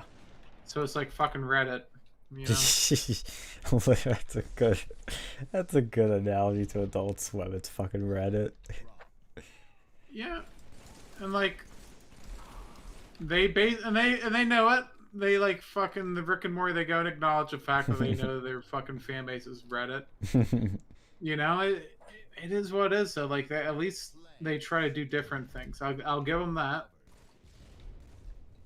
Well, what was I thinking of? Shit, I'm already forgetting it. I think it was about Rick. What was it about? Oh, you gave me a good thought, and then of course I lose it. But they still do the anime. Like, I think that's the thing too. Is like the people that want to see the adult animation, they probably already watch the anime anyways. So it's like, why make a Western one? And I think they try. Like, I think the Rooster Teeth, which they've really gone downhill in recent years. They used to do Red versus Blue back in the day. I don't even know if you know what that series I've heard is. that. Yeah, I've heard that. I remember kids at school talk about it. It was like a Halo Machinima series, and then they made the fucking anime or something called Ruby. I think I tried to watch it once and it was like retarded. It wasn't like a real anime, it was like 3D or something. But they have like some Sims for it someplace that I thought was stupid. Well, actually, now that I think about it, the guy that did do Samurai Jack, he's been trying, because he used to do kids show. Well, I don't want to say kids, but it was technically geared towards kids, but adults would watch it too. Because he'd make like Dexter's Lab, Samurai Jack, the Clone Wars animated thing. 2D animated one, but he's now shifting into, and I love this because he's probably the only guy that's doing it, is adult animation. He did that Samurai Jack season, but he also did this thing that I think it's still going. I still have to watch it, called Primal, and it's this animated show with I think zero dialogue, like zero, because it's a caveman, and I think he's basically just surviving. What the fuck is this? What? Caveman. Oh, the show. Yeah, Caveman. And he's in the time of the dinosaurs, and so he's like trying to survive, and I think he like befriends dinosaurs or something. They're like fighting and shit, and it's like this really like, you know, bloody, gruesome fights that they get, but it's, you know, artistically done, all that jazz. I really want to see it because it sounds pretty cool. But my point is, that's like the only guy doing adult animation is Genndy Tartakovsky. And he's still doing it. Like, he's probably the only one. And he actually is. He's from Russia. Or his parents are. And before they claim that he's alt-right. Yes. Well, no, they said that about Samurai Jack. That was like, the SJWs got pissed at it. Yeah, I forget what they called it, but they were really pissed. It was cultural appropriating Japanese culture. I think they might have said that, but I know they were pissed at the one villain because they thought they was trying to make it a gay villain, so they thought it was homophobic, but it wasn't. It's because he was flamboyant. They thought it was homophobic. But so he's doing this new show that's a mature, you know, show that's I call it M-rated, if we're speaking in video game terms. So, you know, because it's got blood and it's a lot of violence, but he's the only one that's doing it, and he's still doing it, and he is doing it on Adult Swim, so it's probably the reason he's able to do it. But gotta give credit to him on that. That's actually doing something different. But the thing I was going to talk about, I remembered it, was that one anime we watched, the Right Wing Death Squad one. Yeah, that one. Like, see, I'll get like no, I enjoyed that. I thought that That like was good shit. that was actually legitimate. Yeah. Base know, anime. And I think that they do probably have more animes like that, but we don't see them because guess what? The fucking anime community itself is the cancer. Degenerate. Yes. And they, instead of, supporting shit like that, they rather have like incest anime and pedophile anime and just garbage Naruto bullshit that gets advertised. I think that's the issue. I think the issue a lot of that is the community that surrounds it. It's the market, yeah. It's like you get these stupid like teenagers who are like, oh cool, it's like kids cartoons with blood and they have edgy plot lines and stuff. And I think like that's what they do. And like half of them are set in high school settings, and they have some that are just like fucking lolly hentai anime and fucking discussing shit like that. I think that creates the issue, and it's like, and then they have the sex-based ones. You want your adult stuff, they have like the pervert anime, and I think that's the issue too.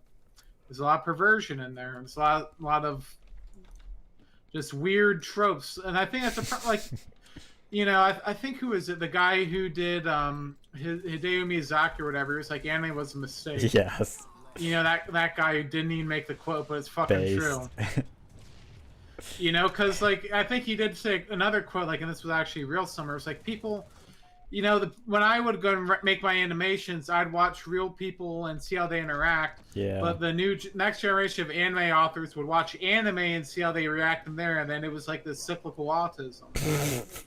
Oh yeah, that sounds like his exact quote. Cyclical autism. Oh no, but like they well, that wasn't how he said. That's how I basically, interpreted that into English. Okay. But they would see the anime and they'd go and think that's how humans interact, and then that's how and then we get to today where people who are like incels and neets and people who just watch and weeaboos and people who just watch anime all the time, they don't understand how humans interact. They just see how anime works, and whereas you might have had like a trope in one or two animes, now it becomes a serious issue. Like they think humans interact in these superficial manners. They don't actually interact like in this weird sex ways. Like people aren't so fucking awkward. But then the anime becomes the reality at some point. People. Oh shit. I was taking him back. Hop in. No, dude. I'm right shit. here. Hop in. I got killed by Susan Wojcicki. Susan. The skelly fish. No, I agree with you, and I think too. I think there is a genre of those more serious, mature animes, and I actually do enjoy them. I will admit it. I hate anime. It's degenerate garbage. It's cancer and destroyed the West. But everything has some good shit, and anime does have some serious good shit. Some, but not many. Have you seen Ghost in the Shell? No, I have not seen Ghost. You should watch that. I don't know if you'll like it, but it's one of those cyberpunky ones, which I love that genre. But I need to watch it again. I was meaning to one night, and then my power went out because I want to give a second viewing because it's a little confusing and a little like you kind of don't get the point of it, but the production is really good. The music, the cinematography, the shot, the cinematography. I said cinematography. I'm getting tired, so I'm fucking up. But it's on a technical level, like it's at least interesting to watch. You're not gonna get bored, but you may not. You'll kind of like walk away like, what was the point of that? Like, I'm kind of confused. What are they trying to say? So that's why I want to give it a second viewing, because some movies like that you need to pay attention a little better the next time, but it's worth watching. I will say that. If you get the chance, that's one I'd say you should watch. I'll take a look at that. I don't know. Like there's. I think I'll give them that. Like I think there probably is like a whole genre out there of shit that's not so fucked up, but you don't hear about it because people rather talk about their like porno anime, the fucking hentai and all this other shit. And then they get autistic about like, oh, is the dub Oh, they any get good? the fucking waifus and shit. They get the waifu culture. You get the internet meme, the anime internet and meme culture. No, but I then think they get that's- really triggered over stuff like, well, have you in the manga this happened, or in the dub What? version But they you said get that in the this. West too. You get that in the West. Well, in Harry Potter. In the Well, books. in Harry Potter, Snape never went out and did the shit in the Half-Blood Prince where he goes and chases her. I don't even know what the fuck it was. No, But actually, people- that's the one movie where they took a lot out of the book. In the movie, they just like cut so much shit from the book that was actually important. Well, that's like half of them though. Like I didn't know what the fuck Hufflepuff was until like episode 3 or whatever. So 3. Like you don't even hear about that shit. Like there's a whole other house like Ravenclaw. Like what the fuck is They that? mentioned Like, the first one. they mention it, but you don't even know what the fuck it is. We don't. You know what? And it then is. like they have whole characters that are like basically not even mentioned until like the very end. Like No, I don't know, like, actually I made a mistake. It wasn't the Half-Blood Prince where there was a lot of missing stuff. It was the Order of the Phoenix. I remember. yeah. I never read the book, so I wasn't.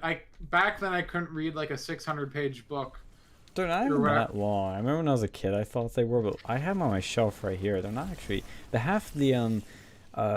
Deathly Hollows. That's a properly long one, and the Half-Blood Prince is pretty meaty.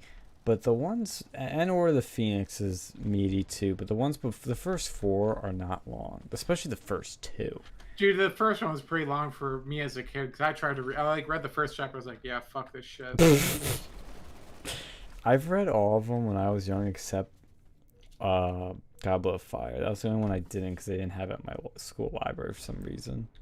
Probably pornographic. If it's like the movie, there's a porno scene in there.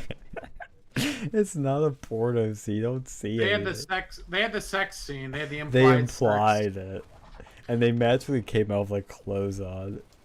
And Well, they Snape do was that, like minus 10 points from. Oh fuck! That guy got the ogre shield. That was actually funny. I didn't remember that joke too. I think it was a deleted scene. I remember I was watching it at CPAC and I was like, "What the fuck is this?" I never noticed this. CPAC was shit. Fuck CPAC. Why were you watching? Why were you watching Harry Potter? Because I was bored. I didn't know anyone there. Because this was my fucking junior year. It's before you came along. It's like, this Oh is stupid. shit, that's a shame. We Like, should I have went to a gone few of them. together. I That went- would have been fun. Yeah, but like I think it's one of those things. You go there once, and it's like what was that thing? The Bohemian Grove. You go there once, and it's like I don't know if I want to go here again. Dude, well, that's for different reasons, dude. Dude, it's not much different. It's both gay shit. That's true. It's both gay shit with Alita, so yeah, you're actually right on that one. Well, the thing with CPAC I found is the convention itself is boring, except when Trump is speaking. But they Trump's- didn't have Trump at mine because they scared him away. I know. I remember that. But I was lucky to get him, and that was an experience, like seeing him, because you literally have the whole day is all about him. And what I mean by that is, it's on the last day, all the vendors shut down because the Secret Service was there, and clearing the place up. So everything's shut down. So everybody kind of leaves and starts packing up, and you have to get there early. I think we got there at like 6, 7 a.m. And then you have to sit and wait till the very end. You're in the big fucking room where they do all the main speeches. So you have to wait till the very end. And we actually got through it pretty decently until the end, and we fell asleep. And then we woke up, and it was funny because we saw O'Keefe's speech, I think. And his was actually pretty good. But after him, we fell asleep because we were waiting for Trump to come. And this was right when COVID was starting. So he was coming a little later because he had a COVID press briefing, I think, or something. And so he was coming a little later. And we fell asleep. And then when we woke up, it was so funny and like so perfect. But we just woke up and we saw the fucking presidential podium on the stage. And we're like, oh shit, he's coming. He's almost here. Didn't Penn State harass you about that after after you went to CPAC? No, I don't think so. I thought they like harassed you, like, oh yeah, don't you want to like quarantine or something? No, could've no, got no. But CPAC sent an email saying that there was a case of COVID, And I know a bunch of people, like, my friends would, like, message me about, like, did you see this? I was like, yeah, they sent me a fucking email. Like, Jesus. I don't remember Penn State harassed me. Something I'd remember. Maybe you might be thinking of something else. I thought you said they were like asking you if you had COVID or something, or to get checked. No, I don't think so. I don't remember that at all. Nobody knew I went there except people in Turning Point. Well, I thought they sent you an email like, hey, you know, we saw that COVID happened. Do you want to get checked to see if you have the COVID? No, that was CPAC that emailed me. They were the ones that told us about the COVID case. But, you know, my point, though, I know it's a little long-winded, but that was the only exciting part. And the speeches literally fell asleep during, or lack thereof of speeches, too. And even the ones that did happen, we were, like, doing other shit during it. But during the non-Trump days, I would walk around trying to find different shit. We didn't even see any of the speeches, except, I think, one I wanted to see. But the fun stuff is the after parties, or the canceled people that come and try to crash the convention. That's the only fun shit. Like when Alex Jones came in and then they kicked him out, that was fun. Everybody swarmed him. You don't see any of these other people getting swarmed. When I was there, they didn't have any of that shit. I know, that's why I was gay, and it's like, it's hard because the last convention, 2021, the one they just had, you know, a few months ago, they didn't have a lot of that. A few of the band people came, like Nick tried to crash it, but Gavin didn't show. I saw Gavin. Jacob Wold didn't show, and I saw him at when I went to. Alex Jones didn't show. Owen didn't show. There were a lot of people that didn't go to the most recent one, but the one I was at, probably one of the better ones, because you got Trump and you had the band people crashing it with the events afterwards, which was fun. The after parties. Yeah, that wasn't. Yeah, then when I just went there, it was pretty stupid. Like, we had a couple parties, people just get drunk, but like, it was so fucking expensive too. Like, I didn't have the money that I have now. Like, man, like, I was like fucking living off of like snagging the fucking returns of the food. No, I took Like, your at the advice hotel. too, and we brought literally a bag of food for my girlfriend and I, like a tote bag, where we had our breakfast and our lunch. Oh no, it's just breakfast. Well, no, we didn't have lunch because you had the. How did we do lunch? Yeah, what the fuck is this? This is autism. I think no, we had to get lunch there. That's right, 'cause you couldn't bring food in, I don't think. Maybe I'm remembering wrong, but we had the breakfast, and I think we had, for the first night of dinner, we brought it with us, but we ate at this one place both nights for dinner that had really good burgers. It was okay price. I mean, it's expensive as shit, but it wasn't the worst. Oh, do we have to shoot the people up there? I don't know. I've never played this. I don't even know what the fuck this is. It's like a custom game almost. But yeah, I agree with you though that the convention itself it sucks. It's boring. It's a bunch of people I don't like, with boring, uninteresting, unfunny speeches. Minus Trump, he was awesome. That was an amazing experience. But the after parties are where it's at. The after parties were so much fun. I love them. Because you got to see all the cool people, the people I like, the band people making edgy jokes and having fun. Those were so much fun. And my girlfriend, who, you know, is obviously not as politically involved as me, totally felt the same way. And they had drinks too, like free fucking drinks. Yeah, I mean, I was also underage, but I still was able to snag a drink from there. Well, they had an open bar at Yeah. these events, the after parties, and they were free. Like, you didn't have to pay for this shit. Dude, they didn't even check my fucking ID. Like, I'll give them that. Like, Base. it's like the first time I got like a drink at a bar was at CPAC because they didn't check the fucking ID. No, when my girlfriend got drinks, they didn't even ask her. When I got them for her, they didn't even ask me. And these were the after parties. This wasn't even CPAC. This was these after parties at like hotels or other venues. No, this was at CPAC. Oh shit! They didn't even check my fucking ID. At the Gaylord. Yeah, the Gaylord. They had like a watch party for the debate or something with the guy. Who was that? It wasn't Tucker Carlson, but the other guy. Karl Rove. No, Andy? no. Nah, I forget what his name was, but Glenn Beck, Laura No, it was- Ingraham. no. He was kind of a friend of Trump. He had like the funny chin. The funny chin. That sounds like you're describing Jay Leno, except for He kind of looks like Jay Leno. Oh shit. Oh, Sean Handy. Yeah. Oh, I thought I said his name, but yeah. Did you? I might have, but yeah, we're playing, so yeah. Probably didn't. Probably were How hearing the fuck- gunshots. No, I was, pleasantly surprised by that too, but those were lit because they were free. The only one that I had to pay for was Cernovich's, and that was expensive, and his honestly was good, but the National File ones were awesome. That's the people I want to work for. The job I've been applying to or trying to.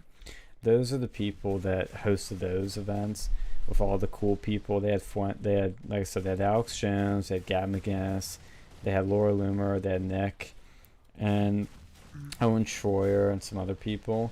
But those were awesome, and they had open bars, finger food, and it was fun as shit. Do you remember like one time I snuck into like the Japanese Conservative Union and I didn't know what the fuck was going on. I just stole. I didn't steal, but they had free food up for offer. I just took it. Nice. I left. I don't even know what the fuck the Japanese Conservative Union is, but I literally didn't have any money for food because I was a fucking broke college kid. So it was between that and like going through people's fucking food that they put out to return from the room service. That's how I got food for that whole week. That's funny, actually. I didn't even know. Oh yeah, that's right. You were in. Oh yeah, you were in a hotel. I was in the LI place.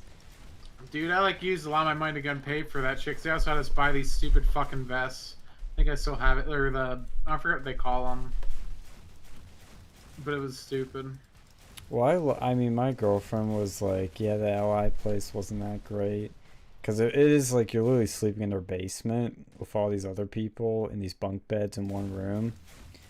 And I get why. I mean, it didn't bother me. I mean, obviously I wouldn't want to live like that, but it was, you're hustling. You're a hustler, and you're a broke ass college kid, and CPAC's expensive, but they're making it cheap. So to me, it's worth the sacrifice. It doesn't bother me. When I was there, we had to go and share the fucking beds, and that was really gay. Living up to its name, Gaylord. Yeah. Yeah, but I didn't have to share any beds. It was just bunk beds. But what was weird was, I don't know how the fuck these people function the next day. I would get there fairly late. Later than I should have. Like maybe around midnight. Because you gotta wake up early next day. And they were fucking empty. There was like nobody in the room. I'd be up even later some nights. Because I had to do some homework, I think. Nobody in the fucking place. But then I'd wake up, and this is the crazier part. I'd wake up, and there was still nobody in the fucking place. Maybe they were just sleeping with other people. I don't know. Well, frankly, yeah, they were doing hookups. Like, let's be real. But the thing was, they'd have their shit there. I remember there was someone from fucking Penn State who blew someone so she could access to the Reagan dinner. Oh God, that's sad. Yeah, and they were proud of it. Oh God. If I was on the receiving end, I'd be like, okay, that's more from like Harvard or something, I think. What? Someone from some rich ass, I think it was Harvard or some shit like that. Like, oh yeah, because they're rich. Oh yeah, so you want to get access to Reagan dinner? Okay. They probably had extra tickets. Like, see, this is where that privilege shit comes into play. It's not Beauty the privilege, skin man. color. It's not the beauty privilege. It's the privilege of you having fucking rich ass parents, so you can use fucking CPAC as a basically prostitution ordeal. Yeah. But yeah, seeing how much the fucking Reagan dinner is, like, you ain't gonna be blowing me for that shit. You give me some more. You give me fucking anal or some shit, $5,000 or however much that is. Like, How we does do some that? degrading shit. How does that conversation start? College Republicans, man, anime. I think that's how it came about. No, I mean, like, how do you say to somebody, "Hey, I'll do this if you let me into Reagan dinner"? Yeah, that Reagan dinner. Oh, he's like a cool guy. Just trying to find the most like rich douchebag. Probably the board. Like, oh yeah, I got all this money. Oh really? Tell me more. Hmm. What do I gotta do to earn the fucking Reagan dinner pass? Oh my god. It's probably just a bunch of like boomer shit. Like, oh well, see, that's a conservative. We're gonna talk about Socialism is the most, biggest threat to America. probably a bunch of like boomer shit. Fucking, it's probably not even fun. No, it's not. I guarantee you, it's probably the least fun. It's probably these like these elitists being super pretentious and being in their little cliques. I'd still enjoy going there, but like, just to say I went to the Reagan dinner, but like I don't know if I'd blow someone for it, But then again, she was probably a hoe anyways. I didn't even I did not know the person who engaged in the sex, but I have heard the stories. It's probably the most mild story too. See, I would not do the giving, but goddamn, the receiving would probably be lit. Dude, but like that's so expensive. Like, dude, you can hire prostitutes in there for cheaper. Like, it's probably DC, cheaper to buy the ticket. It's DC. Try to like pay $100 and probably get like $300 and get a decent one. No, I mean they would probably though, like, cause since you're really like begging, they'd probably give you a pretty good one though, Oh, well, I mean, for that price, like, dude, you know how much expensive that was? It was like, I think several $1,000s. Like, the amount of prostitutes you could get from that. And it's DC, like, that's from actual... being rich. It would be like killer good, cause you could really, really real men, and they would just give you like the fucking best one ever, cause you're just you just be like, I don't know, you have to be really good, you have to really impress me. If you're rich, you go into these schools like, oh well, my daddy, I'm going to Harvard, and even without the Reagan dinner, you could probably still get pussy just because you went to Harvard. Yeah. Like, my God, it's like, dude, people are prostitutes, man. I mean, you could probably do that now, but like, it's different qualities of women. It's like, oh yeah, versus, this shit, like normal people versus like fucking trailer trash. Well, especially in the political arena, it's a lot of socially autistic men and then really hot women. Yeah, whores. Yeah, really hot thoughts. I should be socially autistic men and really hot thoughts. The political sphere is fucking cringe. Yeah, I mean, well, what's crazy is this is how I've always described to people: is you meet the best people and you meet the worst people. There's no in between. I met my best friends in it. I've also met my worst enemies.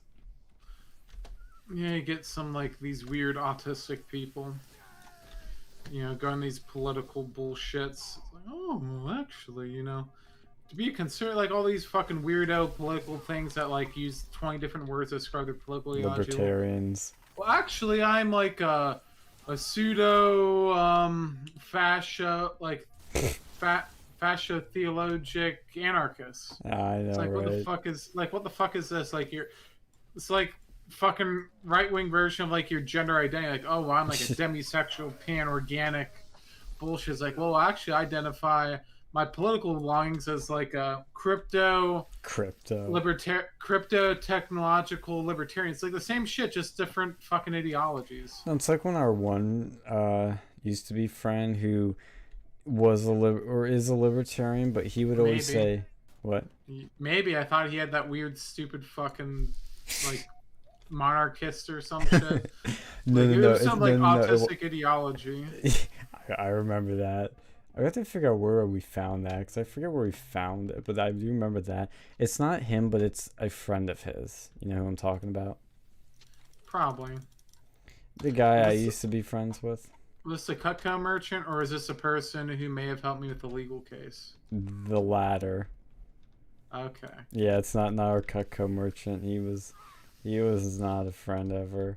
But of the latter, though, he would always talk about how he's like, oh yeah, I lean more libertarian. But then when I remember one time called him out for some shit, I'm like, you're a libertarian. He's like, actually, I'm a constitutionalist. I'm like, I thought it changed to some like weird autistic ideology. I'm like, what's the difference? Oh wait, yeah, that is the same. Projects he said on Facebook. Yeah, you're right now, dude. Sorry, shit. You were talking about the same person initially. Yeah, that's right. He did have the autistic, monarchist, whatever it It was. was like some weird, like, just smorgasbord of buzzwords. This What is was so it? stupid. What? I think it was like fucking Matt Walsh who did that shit too. I was on like some fucking Oh, Twitter he argument would. I hate that about guy. like fucking 4chan. He's like, I'm a theocratic fascist. Like, what the fuck does that even mean? Yeah. I'm like, I mean, and then people are like, oh, like, they're saying that Tucker Carlson was alt right. It's like, are you fucking retarded? I know. Like, if you think that Tucker Carlson is alt right, like, dude. Do you remember that tweet Ben Shapiro sent out once where he has a screenshot of a bunch of names and he's like, these are the people that are alt-right or lean alt-right, and then had everybody from like Milo and Coulter to Richard Spencer to Tucker to like some like other, like even I think even had some like black people on it or something retarded. Dude, like, I hate how this is. Like, people are just like, oh, Tucker Carlson's all right, Fox News is all right, a company owned by, Remember those Jewish days where it interests. took forever to find a match? Uh-oh. We got somebody in chat. No, but see, the joke is everyone that writes like, nah, Fox is cocked. Mm-hmm. The left is like, Fox is This person alt-right. was kind of like, oh, I'm an ex, like, neo-Nazi. Like, dude, no, you're not. If by ex-neo-Nazi, you mean you were in the college Republicans, then sure. Yeah. I know what you mean. It's just like, why? Why? Yeah, it's just like these people get so up their asses and into this their own little worlds. They forget that normal people don't know what a fucking like constitutional like minarchist is. It's like, be real. They're just gonna like, okay, you're a Republican, are you a Democrat? Oh God. Are you Yeah. conservative or are you liberal? Wait, real quick, Phil, you still alive? Oh fuck, I think he fell asleep. Where's the voice chat? Gamers, rise up. I don't even know if it works. I didn't even see like the emblem come up. I heard it. Hey guys. I hear the echo, yeah. Anyone gay? Down, take you to Clown Town. Chris Chan did nothing wrong. Jesus. That was just so fucking...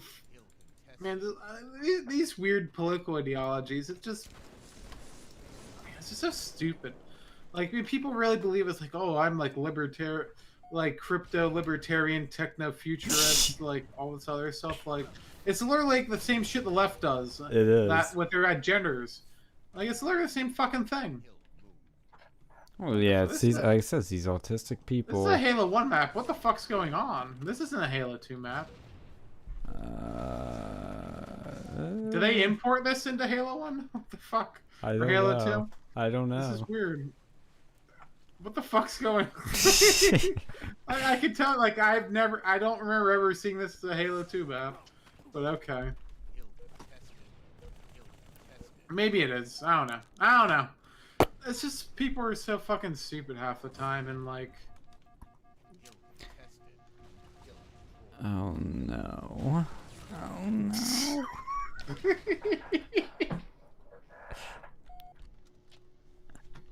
Uh-oh. Stinky. You shoot my I ass. ironically think Chris Chan's sexy.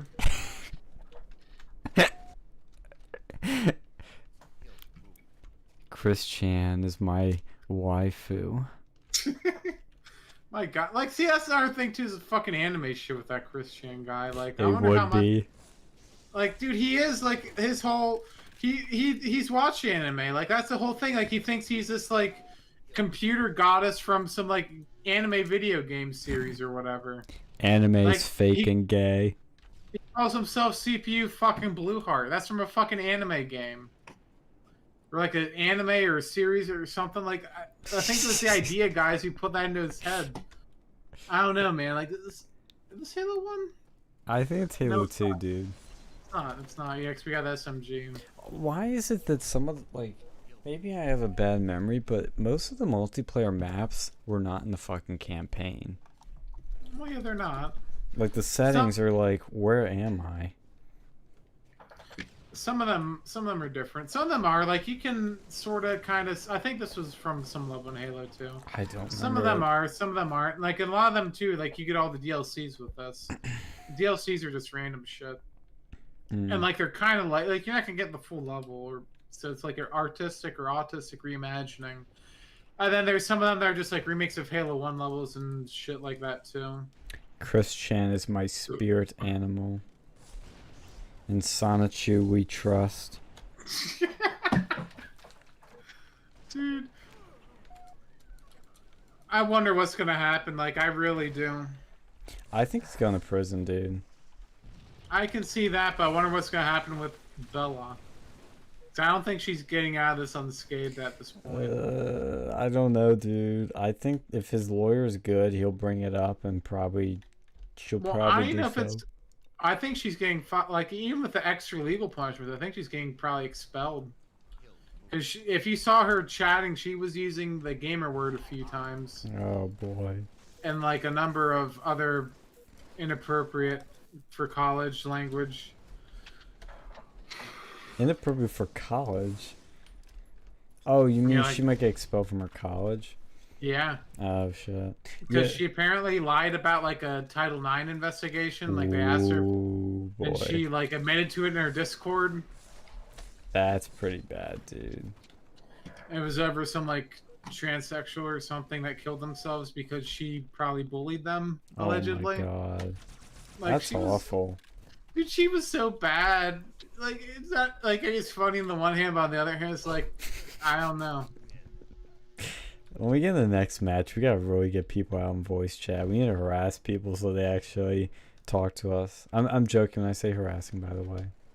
Yeah, screw with people on there. It's like no, but like she legitimately fucked with a lot of people.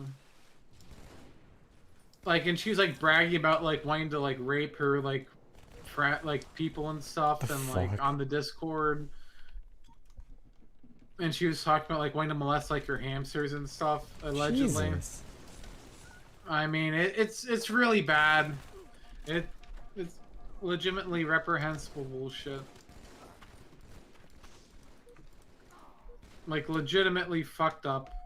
I don't, you know, I don't know.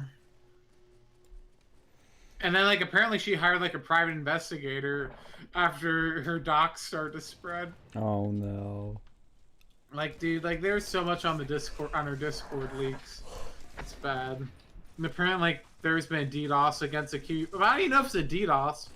Like, cause it could be, but it could also be so many people looking this shit up after all this shit came out, or it could be both.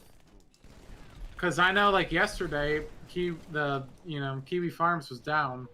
Shit. Either got DDoS or it was just too many people on it. Or both. And then like fucking Ralph was getting involved. He was there filming his arrest. Well, he was talking about like wanting to go and like take like. You want to interview him him on like the show? Yeah, people said he was like. We got someone in chat. Got someone in chat. Hey, boy! Hey, fuck you, bro! Lick my asshole! Fuck you, bro! Fuck you, motherfucker! You look at my asshole! I will not lick your asshole! Touch my taint! Ooh! He wants you to lick it. Make a Chris That's my Chan. hairy balls. Make a Chris Chan reference. I can't do it. You do Yeah, dude. Yeah, dude. You sound like Chris Chan. Another one. Another one. Another one.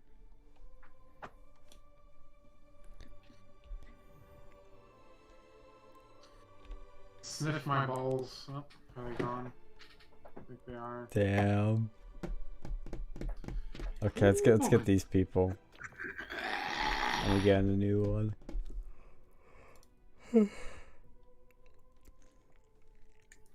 Cold storage isn't new, I don't think. Cold storage. Cold storage. Hey, all you people! Chris Chan did nothing wrong. God, that whole story. And obviously YouTube, internet. I'm kidding. I'm just being provocative. Don't actually believe that.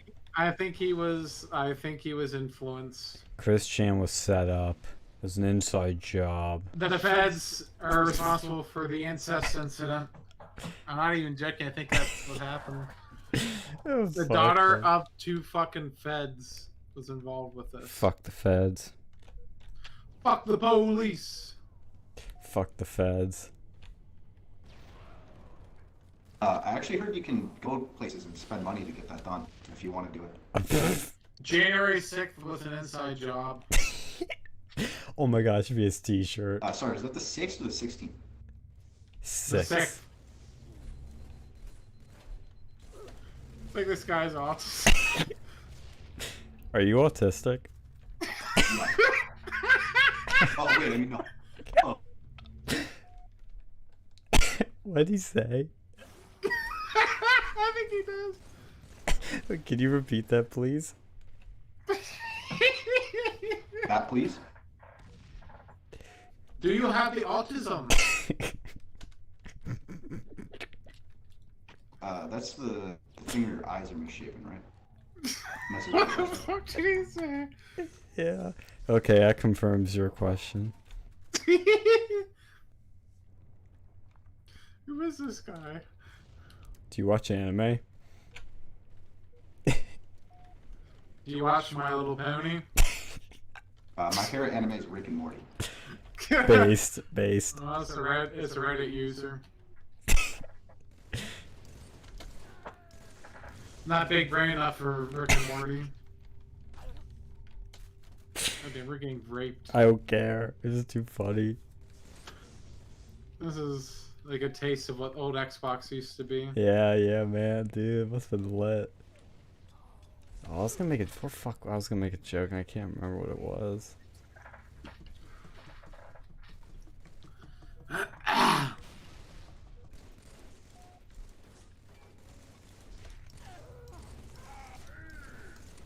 What's something else these autistic people like love on the internet? Anime, ponies. Fuck Minecraft. No. Okay, I'm gonna disagree with you on that one, you faggot. Kidding, internet, kidding. Oh shit, we're down. We take it down off to the YouTube. I actually might have to like private a lot of these fucking videos when I get more notorious. Take down the fucking channel. Wait, you take it down. Watch I get banned from Xbox Live. Oh no! Oh no. Lick my man titties. Oh yeah. My God.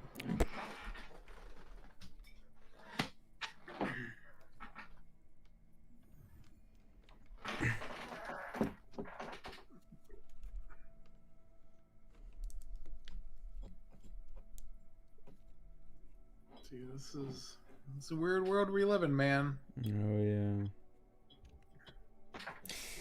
How far are we on this fucking stream? Wasn't there something else we were supposed to talk about? Real quick, actually, I don't know. Valis Dinamon in chat says, saw Chris Chan the title, and you mentioned music. I uploaded an anonymous user's parody about Chris Chan to the tune of Dance with the Devil by Immortal Technique. Yes. Why did I mention music? Oh, maybe it was when we were talking about movies. I uploaded an anonymous user's parody about Chris Chan to the tune of Dance with the Devil. That's funny. It's funny. Slayer. I think there was something we were supposed to talk about that we never got to. Was it I was What oh was? shit, I was a while ago in the chat. I'm sorry, people.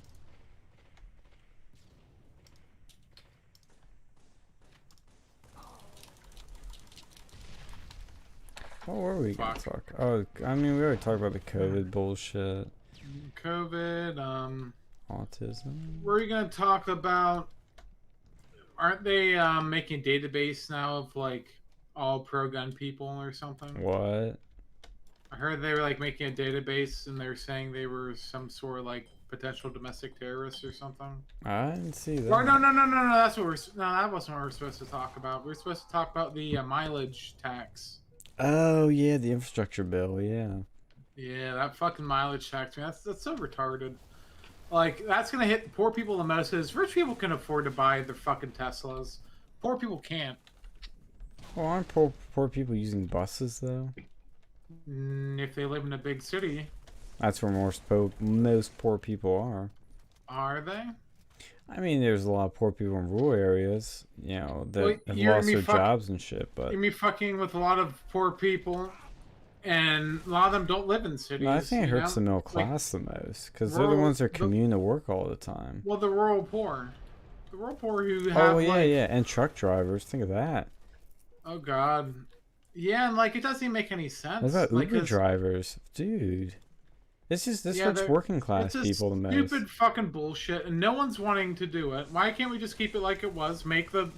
Just charge people who use hybrid and electric vehicles extra money to go and when they sign up for it. No, how about we just cut spending? How about that?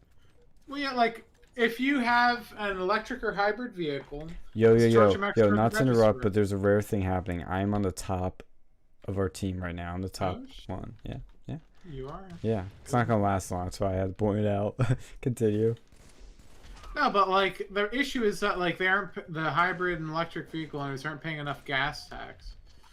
Why don't they go and like, you know, No, Just charge them extra. no, dude. We pay in this state the second highest gas tax, and all gets pissed away.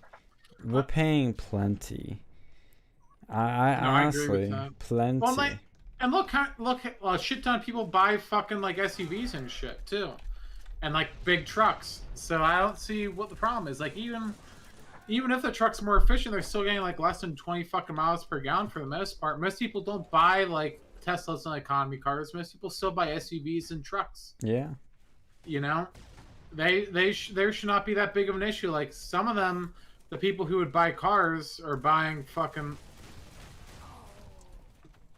this shit. Well, I think the problem is this infrastructure thing is fucking insanely expensive that even some Democrats are like, nah, I can't vote for this. It's too expensive. Like Kirsten Sinema. She's like, nah, this shit's too expensive. Yeah, it's Like when a ridiculous. It's just- Democrat system's too expensive, like Jesus. Yeah, you gotta be fucking up. That's my issue. Like, it is just so big, and it's one of those things, like 2,000 pages long. How many fucking people actually read through the goddamn bill? None of them. None of them. They just go and approve it because, oh, that's what my party says. Let's approve the bill. And Trump's right. He's like, yeah, you're giving the Democrats a big fucking win. Yeah. He's 100% right. And guess how many Republicans voted for it in the House? 17. 17. Yeah, those 17 fucking Republicans need to It's another group that needs to go. over the wall. Trump's gonna primary their asses with some candidates. Rhinos, Republicans in name only. Let's go. Yeah, get the cucks out. Purge the cucks. Yeah, I saw it on Nick's telegram. I think it was the ones in the House. It was 17. Yeah, 17 Republicans are voting for the bipartisan infrastructure bill. Oh, maybe it's in the fucking Senate. I don't know. Because he said are voting. 17 is now bipartisan, too. That's pretty retarded. Jeez. Like, who makes that shit up? Let me Google this. Republicans voting for infrastructure. It's not. See, here's the thing, too. If it was a good bill, which doesn't come out of the Democratic Party and mostly the Republican Party, frankly, and if it is a good bill from the Republicans, it never gets to the floor. If it was a good bill, that's fine. That's how our system's supposed to work. If it's a good bill and everybody votes for it, yay! You actually did something actually bipartisan. It's a bad bill. That's my problem. When you're taxing people by mileage, amongst many other crazy shits, it's a bad bill. It's $1 trillion. Yeah, and then do you think they're going to get rid of the gas tax after that? No, they're gonna raise it. They're going to either keep it the same or you're going to be paying that on top of the extra fucking mileage tax. And it's got a So- bunch of other like social justice bullshit thrown into it that's irrelevant, but they can call it infrastructure. I think that they need to go, and whenever they do these bills, they need to narrate the whole thing in front of the House floor. See how well. Apparently, it also outlaws science denial and puts a biometric scanner in your car. What? Yeah. That's what Nick many- said. I need to fact check it. How do you outlaw science denial? I don't know. Oh, by the Like way, that? it wasn't 17 Republicans. It was 18 senators that voted yes. And they voted to 18 senators or 18 Republicans? 18 Republican senators. They voted to advance it. I don't know. I think it was a negotiation. I'll just send this. I don't know what it Well, means. the science denial shit, that is a clear violation of the First Amendment. You have the right to deny science. Yeah, I'm gonna Google it because I don't know where Nick was getting that from. Well, you know, it'd be funny if they stick that shit in there and then the whole bill gets thrown out because they include Supreme something. Court overturns it. Yeah, because that is an obvious violation of the First Amendment. Like, it doesn't get much worse than that. Yeah, I don't know where you got that. I'm Googling, I'm not seeing it. But there's the biometric thing. I need to Google that. That might come up. I'm not doing some advanced Googling because we're fucking trying to win here. Biometric scanners. Well, buddy, time to start collecting classic cars. Dude, this is freaky. The infrastructure bill includes safety technology mandates for cars, and one of which is where it uses sensors. It scans drivers' eyes for signs that are similar to ones that police officers look for when they suspect impairment during driving. Yeah, well, that's bullshit. Like, why is that such a big fucking deal? Like, how many people actually, like, legitimately drive? Like, if you drive drunk, then you get convicted, then you should be required to go and have that shit. But if you're an average person, that's bullshit. I shouldn't have to go and have that on there. Why don't they just require fucking breathalyzer while they're at in the car? That would have actually Same. been. I would have preferred that. I don't want shit scanning my face, but a breathalyzer at least it's not scan you and it's less big brothery. Well, then they're gonna say, oh, well, you could go and have a friend do that. God. Yeah, because that's That's what some of true. these degenerates do. Well, see, I honestly think you know what solves this ultimately: autonomous cars. Yeah, I mean, Autonomous it's- cars, and right now Ubers and Lyfts fix a lot of the problem.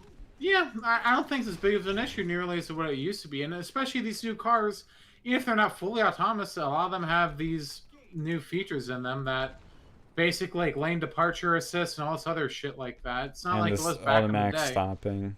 And then automatic if you braking. hit, and then if you hit people, even then, like there's so much more safety measures involved. Yeah. Like it's, I don't know why the people just see what mothers demand action. Fuck those bunch of feminist cunts. Base. I bet it's them. Yo, say that in the voice chat. Fuck mothers demand action. They're a bunch of feminist cunts.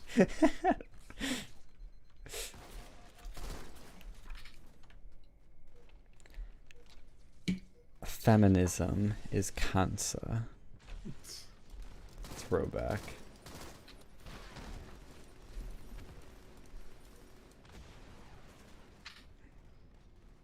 Dude, they really are like. I think you should be charged based on what damage you fucking do. You know? That'd be a hot take. Like, I don't care if if you are fucking drunk and you don't kill me, I don't care. I really don't. Like, you know, it's a dumb thing to do, but if you can fucking be normal, because like there's people who just, what are they gonna do next? It creates this fucking slippery slope. Okay, well, I see that you haven't slept in X many hours. You're up for this many hours. We're now going to go, and that's apparently as dangerous as driving drunk. Are they going to start legislating how long you have to sleep before driving? Yeah, I mean, we're very quickly, especially with these COVID passports and all the liberties have been taken from us. Like, we have shifted so radically into a cyberpunk fucking future. We're living in a pussy society. It's like, oh man, like all the 1%. Like, well, look, think of the children. Like, dude, I don't fucking care. Like, remember back in the day when like people used to have all sorts of other shit involved. You know, like when you were a kid. Oh yeah. All the dangerous shit back then. You know, like lead paint and like lead gasoline, and like no catalytic converter. Like, my God, these people are such pussies these days. I don't know who to blame. It's a bunch of these fucking Karens. It's the parents, the boomers that raise these wimpy ass kids. Oh, speaking of though, you're talking about base boomer. Did you see the thing I posted in chat like a couple days ago, where there's this tranny that goes into this Star Wars store in Washington? Did you see that? I heard a little bit about what's the so scoop? fucking funny. She gets triggered because supposedly this dude had a sign in his Star Wars store. I forget what the full thing said, but the punchline was, "If you have a dick, you're not a chick." and, and the tranny got triggered and starts like harassing him over it. And he just like, Clint Eastwood from Gran Torino? Yeah. Imagine that IRL. It was great. It was freaking hilarious. He's like, nobody has the balls to say it to you, but you're fucked up.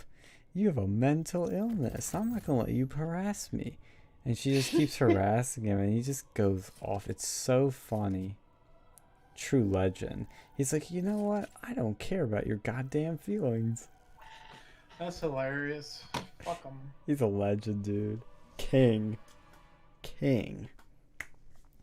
But I think at this point, I don't want to take the stream any longer since we're approaching 4 hours. Unless we want to hit the 4-hour mark. We're only 5 minutes away. I guess we'll make it even. We'll hit 4 hours and we'll close her down. We'll do maybe a few more Galo matches, and then you gotta watch that video of the dude in the Star Wars store. Oh my God, I have to see that. I think Quartering did something up. I never actually. Oh, it saw. went viral. I saw it from Milo's Telegram because he found it. He was one of the early people to find it. It's so fucking funny. The dude is a king. He just stands there with a Chad pose. Doesn't give a shit. Yes. He's like this old Vietnam vet too. That's what I say. He's literally like Clint Eastwood from Gran Torino. That's the penis map again.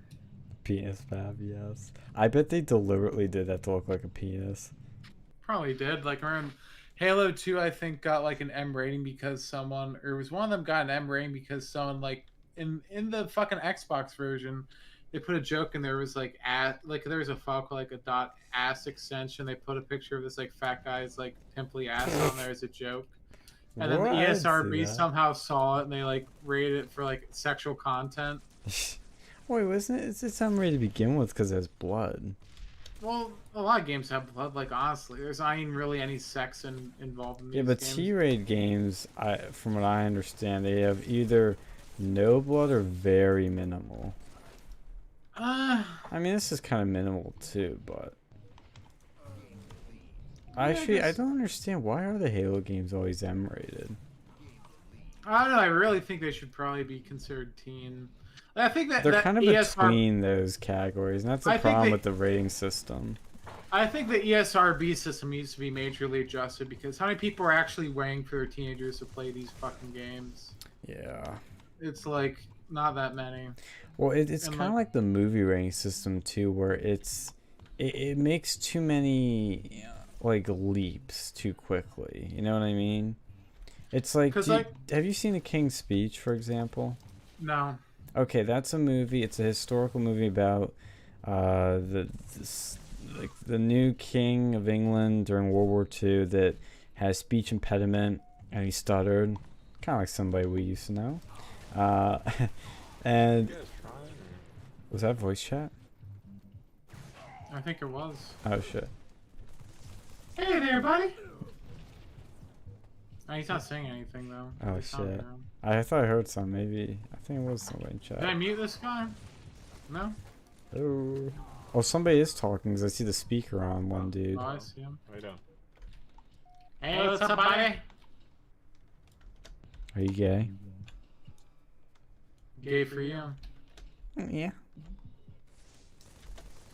Well, No, what but, I was like- saying was the King's Speech. The entire movie is just this historical like biopic movie. I love it. It's a great movie, but it's rated R. And I remember when I watched it, I was like, "How the fuck is this rated R?" And then it was this one scene that did it. The entire movie is basically clean. There's no blood. There's no gore. It's just a movie of people talking in 1930s England. And there's one scene where there's like they're doing some sort of exercise to try and cure his stutter, and so the therapist has him curse a lot. So he starts off of like the lighter curse words and gets into like a bunch of F-bombs, and so that's what makes it R-rated. It's this one scene that lasts for like 2 minutes of curse words. That's stupid. Like, I get it technically meets the R-rating requirements, but it's not like fucking Saw, you know? Yeah, that's my problem. Like, too, like, all this shit's arbitrary. Like, there's a big difference between playing Halo and playing Grand Theft Auto. Like, with Halo, most of the people are killing are these like fucking super soldier robot dudes or like aliens. Like, it's not even like real humans for the most part. Like, I mean, sure, kinda in the campaigns a little bit, but even then, it's like you're not supposed to kill those people. There's only like a couple curse words here and there, which Yeah, I personally don't understand. I still don't understand why curse words are bad. I don't understand that. Well, they're meant to be bad, I guess. You know, it's an insult. But like, why is it the children can't hear them? I don't know. They don't want them saying that at kindergarten, I But guess. they do. Not at kindergarten. They They usually wait till do. like 3rd grade for that. Maybe these days are different though. I don't know, man. Kids have changed. It's just weird how curse words have a stigma. Even like when you use them or you like get used to them, they still have that fucking stigma. It's weird. They're meant to have a stigma. But they're words like any other words. Oh, nice. I don't know. Like it's one of those things. Like every language has fucking curse words. Like really offensive shit. But it seems like the video game system, rating system, it's like E makes sense. You know, E or E10. What is it? Rate E. It's Yeah, like E for everyone. E for everyone, then like E10 for people who are like tweens, and then And then T there's for teen. Then there's M, and then there's A. But there's like outside Yeah. of like there's very few actual like AO games other than like porno games and like rape simulators. Yeah.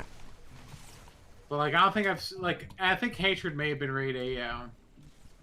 But I mean it doesn't even make any sense why Hatred is rated AO because you can do the same shit in GTA. And I don't think Hatred has like I don't even know why they was given an AO. It should have been given an M rating because it was just blood and gore. Mm-hmm. Like it's just this guy was like a school shooter wannabe. But that wasn't on the rating system prior to that. Chris Chan did nothing wrong. Somebody playing music? Probably. Sonichu is my spirit animal. I want to lick at your asshole.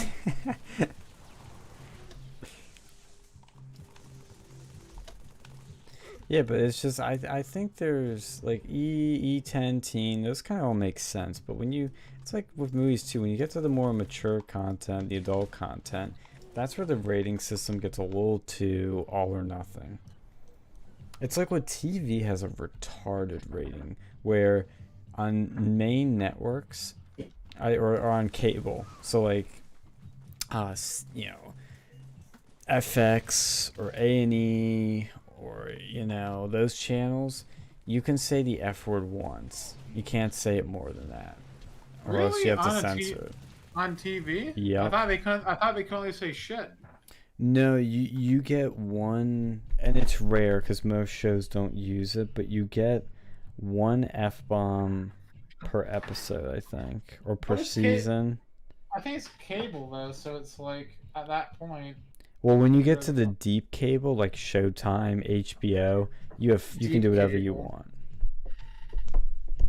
But when you're in just normal cable, like the channel Breaking Bad was on, A&E, or sorry, not Yeah. A&E, AMC, they could say every curse word except the F word, and they could use the F word, but only once per episode, I think. And I so thought they there's a few times you hear it, and it's like that's their F word, you know. Well, I thought they just censored it for TV appearance. No, well, if you do it more than once, yes, but you can't do it once. I've seen shows live that do it once, like The Americans did it once. I was like, oh, they used their one time. That's so stupid. Like, it's so arbitrary. Like, who the fuck Well, because what's the cares? difference? You do it once or twice, what's the difference? I don't know. I think that the whole rating system needs to be readjusted. Cause from what I understand, like, at least for movie ratings, that's done by, like, a group of, like, California Karens. Mm-hmm. And they just remember the ranks. Like, there's some stuff I don't give a shit about. Like, hey, people use bad language. Okay, who cares? But then there's stuff like, you know, gay sex scenes and shit. But, like... Or graphic, like, visceral violence, like, with gore and shit. Yeah, there's certain stuff in there, and like there's movies too that like don't necessarily have to have foul language. They're just more mature. Yeah, You know? mature themes and concepts. Yeah, that's like I don't think it's necessarily wrong for a kid. Like especially look at some of these '50s movies. Like it's kids shouldn't really watch it, but not because it's like pornographic or profane, but because like they really want to understand what the fuck's going on in there. Mm. You know, I don't know. Like I that's where I think like there needs to be some sort of like right wing like fucking Rating YouTube rating system that'll go and do this shit. Because like there's some stuff like they have Teletubbies with like the drag queens and shit now, and like I don't think kids should be watching that. I'd say that would be considered M for mature if I was in charge of the rating system. I think alternative sexual practices should be given a separate rating. Yeah. Well, I think sex in general, that's something kids should not be exposed to. Because Well, yeah, but I think especially some of these like fetishes and shit too, like some of this iCarly episodes with all the foot fetishes. I think that should be considered like at least teenager. It shouldn't be a kids cartoon or kids show. Trying to ram this guy with my fucking buggy. Okay. Well, we hit the 4-hour mark though, so we'll close the stream. Thank everyone for tuning in. We will see you next time on Real News. Like, share, and subscribe if you gotten to this point. And like I said, we'll see you next time.